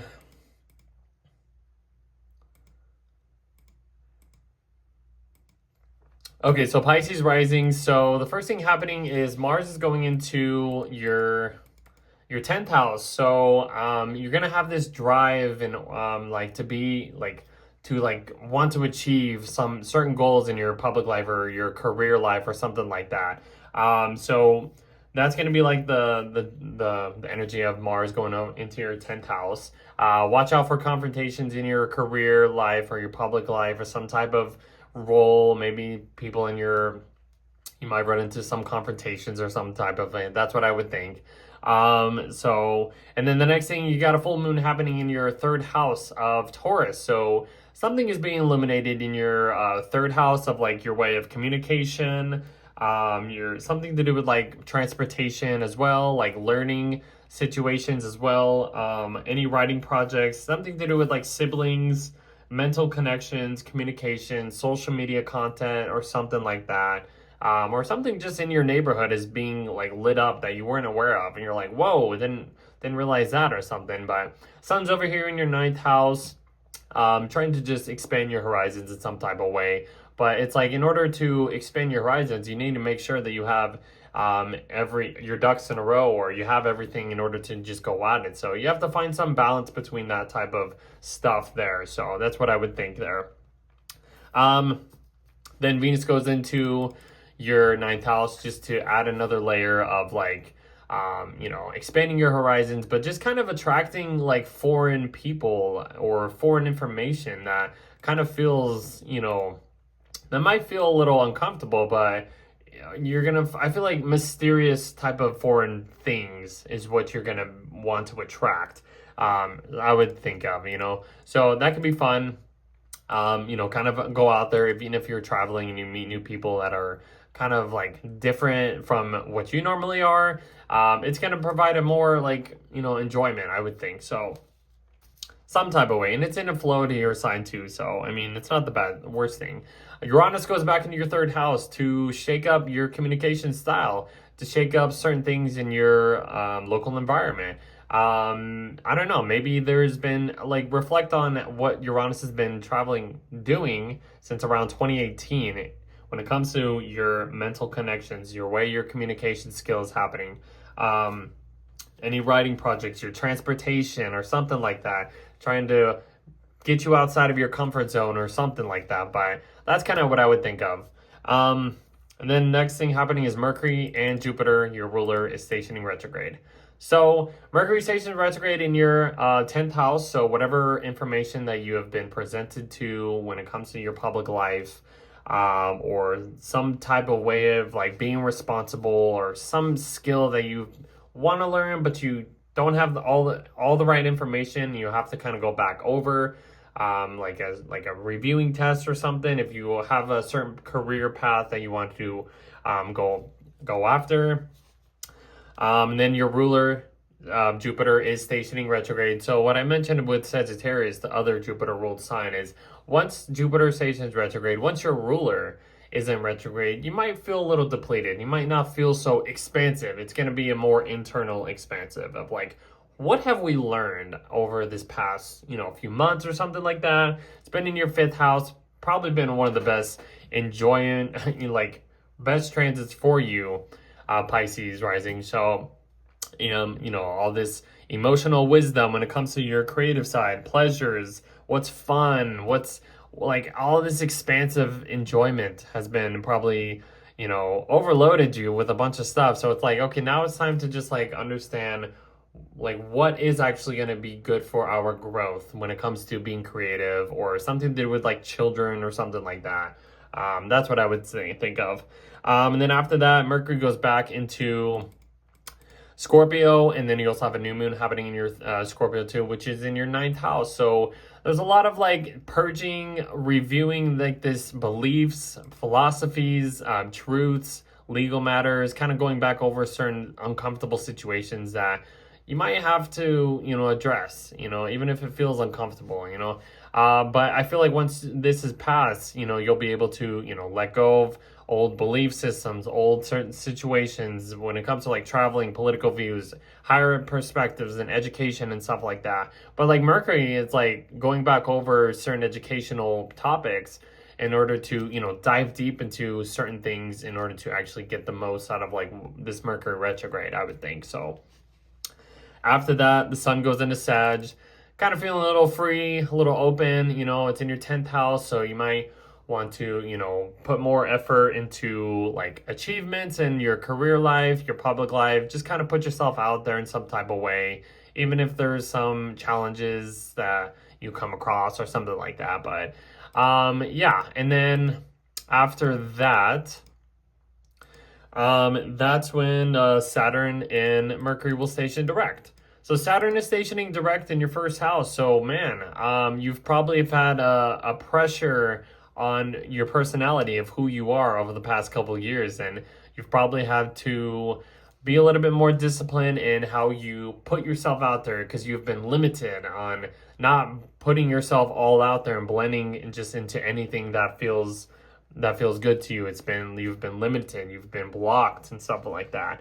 But I feel like at this point you actually kind of know like where this is headed. This is the final lap. You are finally almost done with Saturn in your 1st house, and then it'll go into your 2nd house, and then it'll limit like your finances and stuff like that. But that'll be a different story. But yeah, Mercury stations direct at that point too. We're finally done with the Mercury retrograde. You find out the information that you need to move forward. You've done the dirty work. You've done the diving deep into like the junk, and you're like, okay, now that I've done this, I can move forward at this point. And then the last thing happening is Venus is going into Sag, your 10th house, just to provide a little bit more funness, a little bit more ease, a little bit, you might want to attract more fun, more respect in your career, just a little bit of like adventurous type of way of like what you want to, do out there and how you want to be seen by people or something like that.